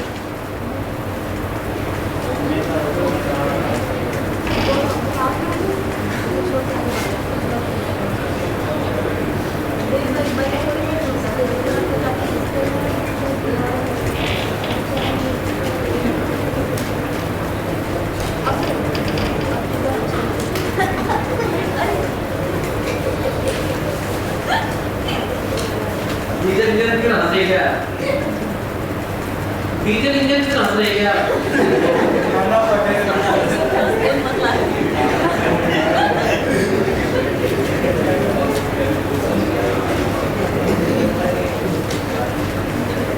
मैं 24 तरह का हंसता हूँ, उसमें फोटोनिक हंसी भी होती है, फोटोन टाइप हंसता हूँ, पैकेट में दिखाओ कि डर जाएगा आप लोग। तभी हंसी है मेरी, ऐसे बाल हो रहा है सर सुनिए ना सर, आपके ऐसे एक इंसान को देखे थे, आपके ऐसे एक इंसान को देखे थे कहाँ? बाजार में। कुछ नहीं, अरे आप जैसे इंसान को देखे क्या हमारे जैसे जानवर को देखे? इंसान को क्या होती है ऐसे? क्लासिफाई करके कि मैं भी जानवर को देख सकता हूँ।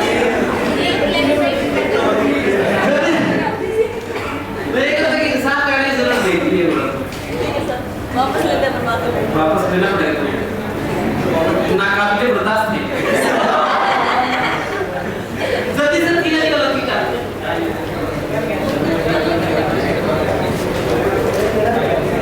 अच्छा थीटा कैसे निकाल सकते हैं? देखिए थीटा टाइम डिपेंडेंट तो निकाला जा सकता है और यहाँ से भी निकाल सकते हैं, लेकिन ज्यादा आसान कैसे होगा? यही फिर से रखते हैं ये वाला,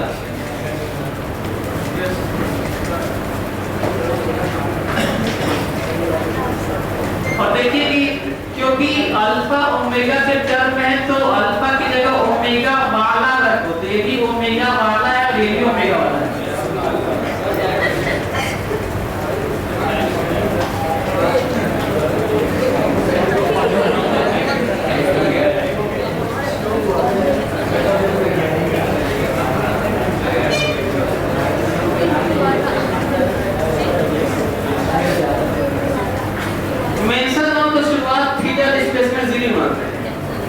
और शुरू में ये ओमेगा नॉट और जनरल थीटा और जनरल ओमेगा, वैसे फाइनली ओमेगा कितना रखना चाहिए था?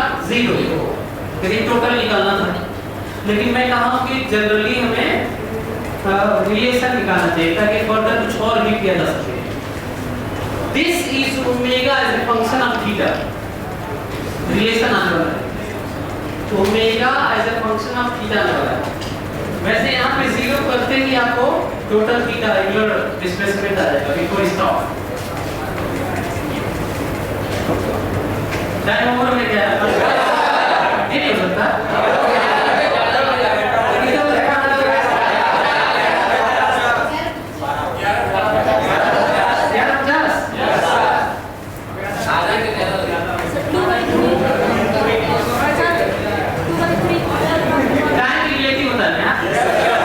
मेरे साथ तो आप लोगों का 4-5 घंटा कीजिएगा तो भी आधा घंटा लगेगा। Is it right? हाँ। चलिए इसको बता के छोड़ देता हूँ आप लोगों को। तो जल्दी से निकालो ये निकल गया होगा। कितना है भाई?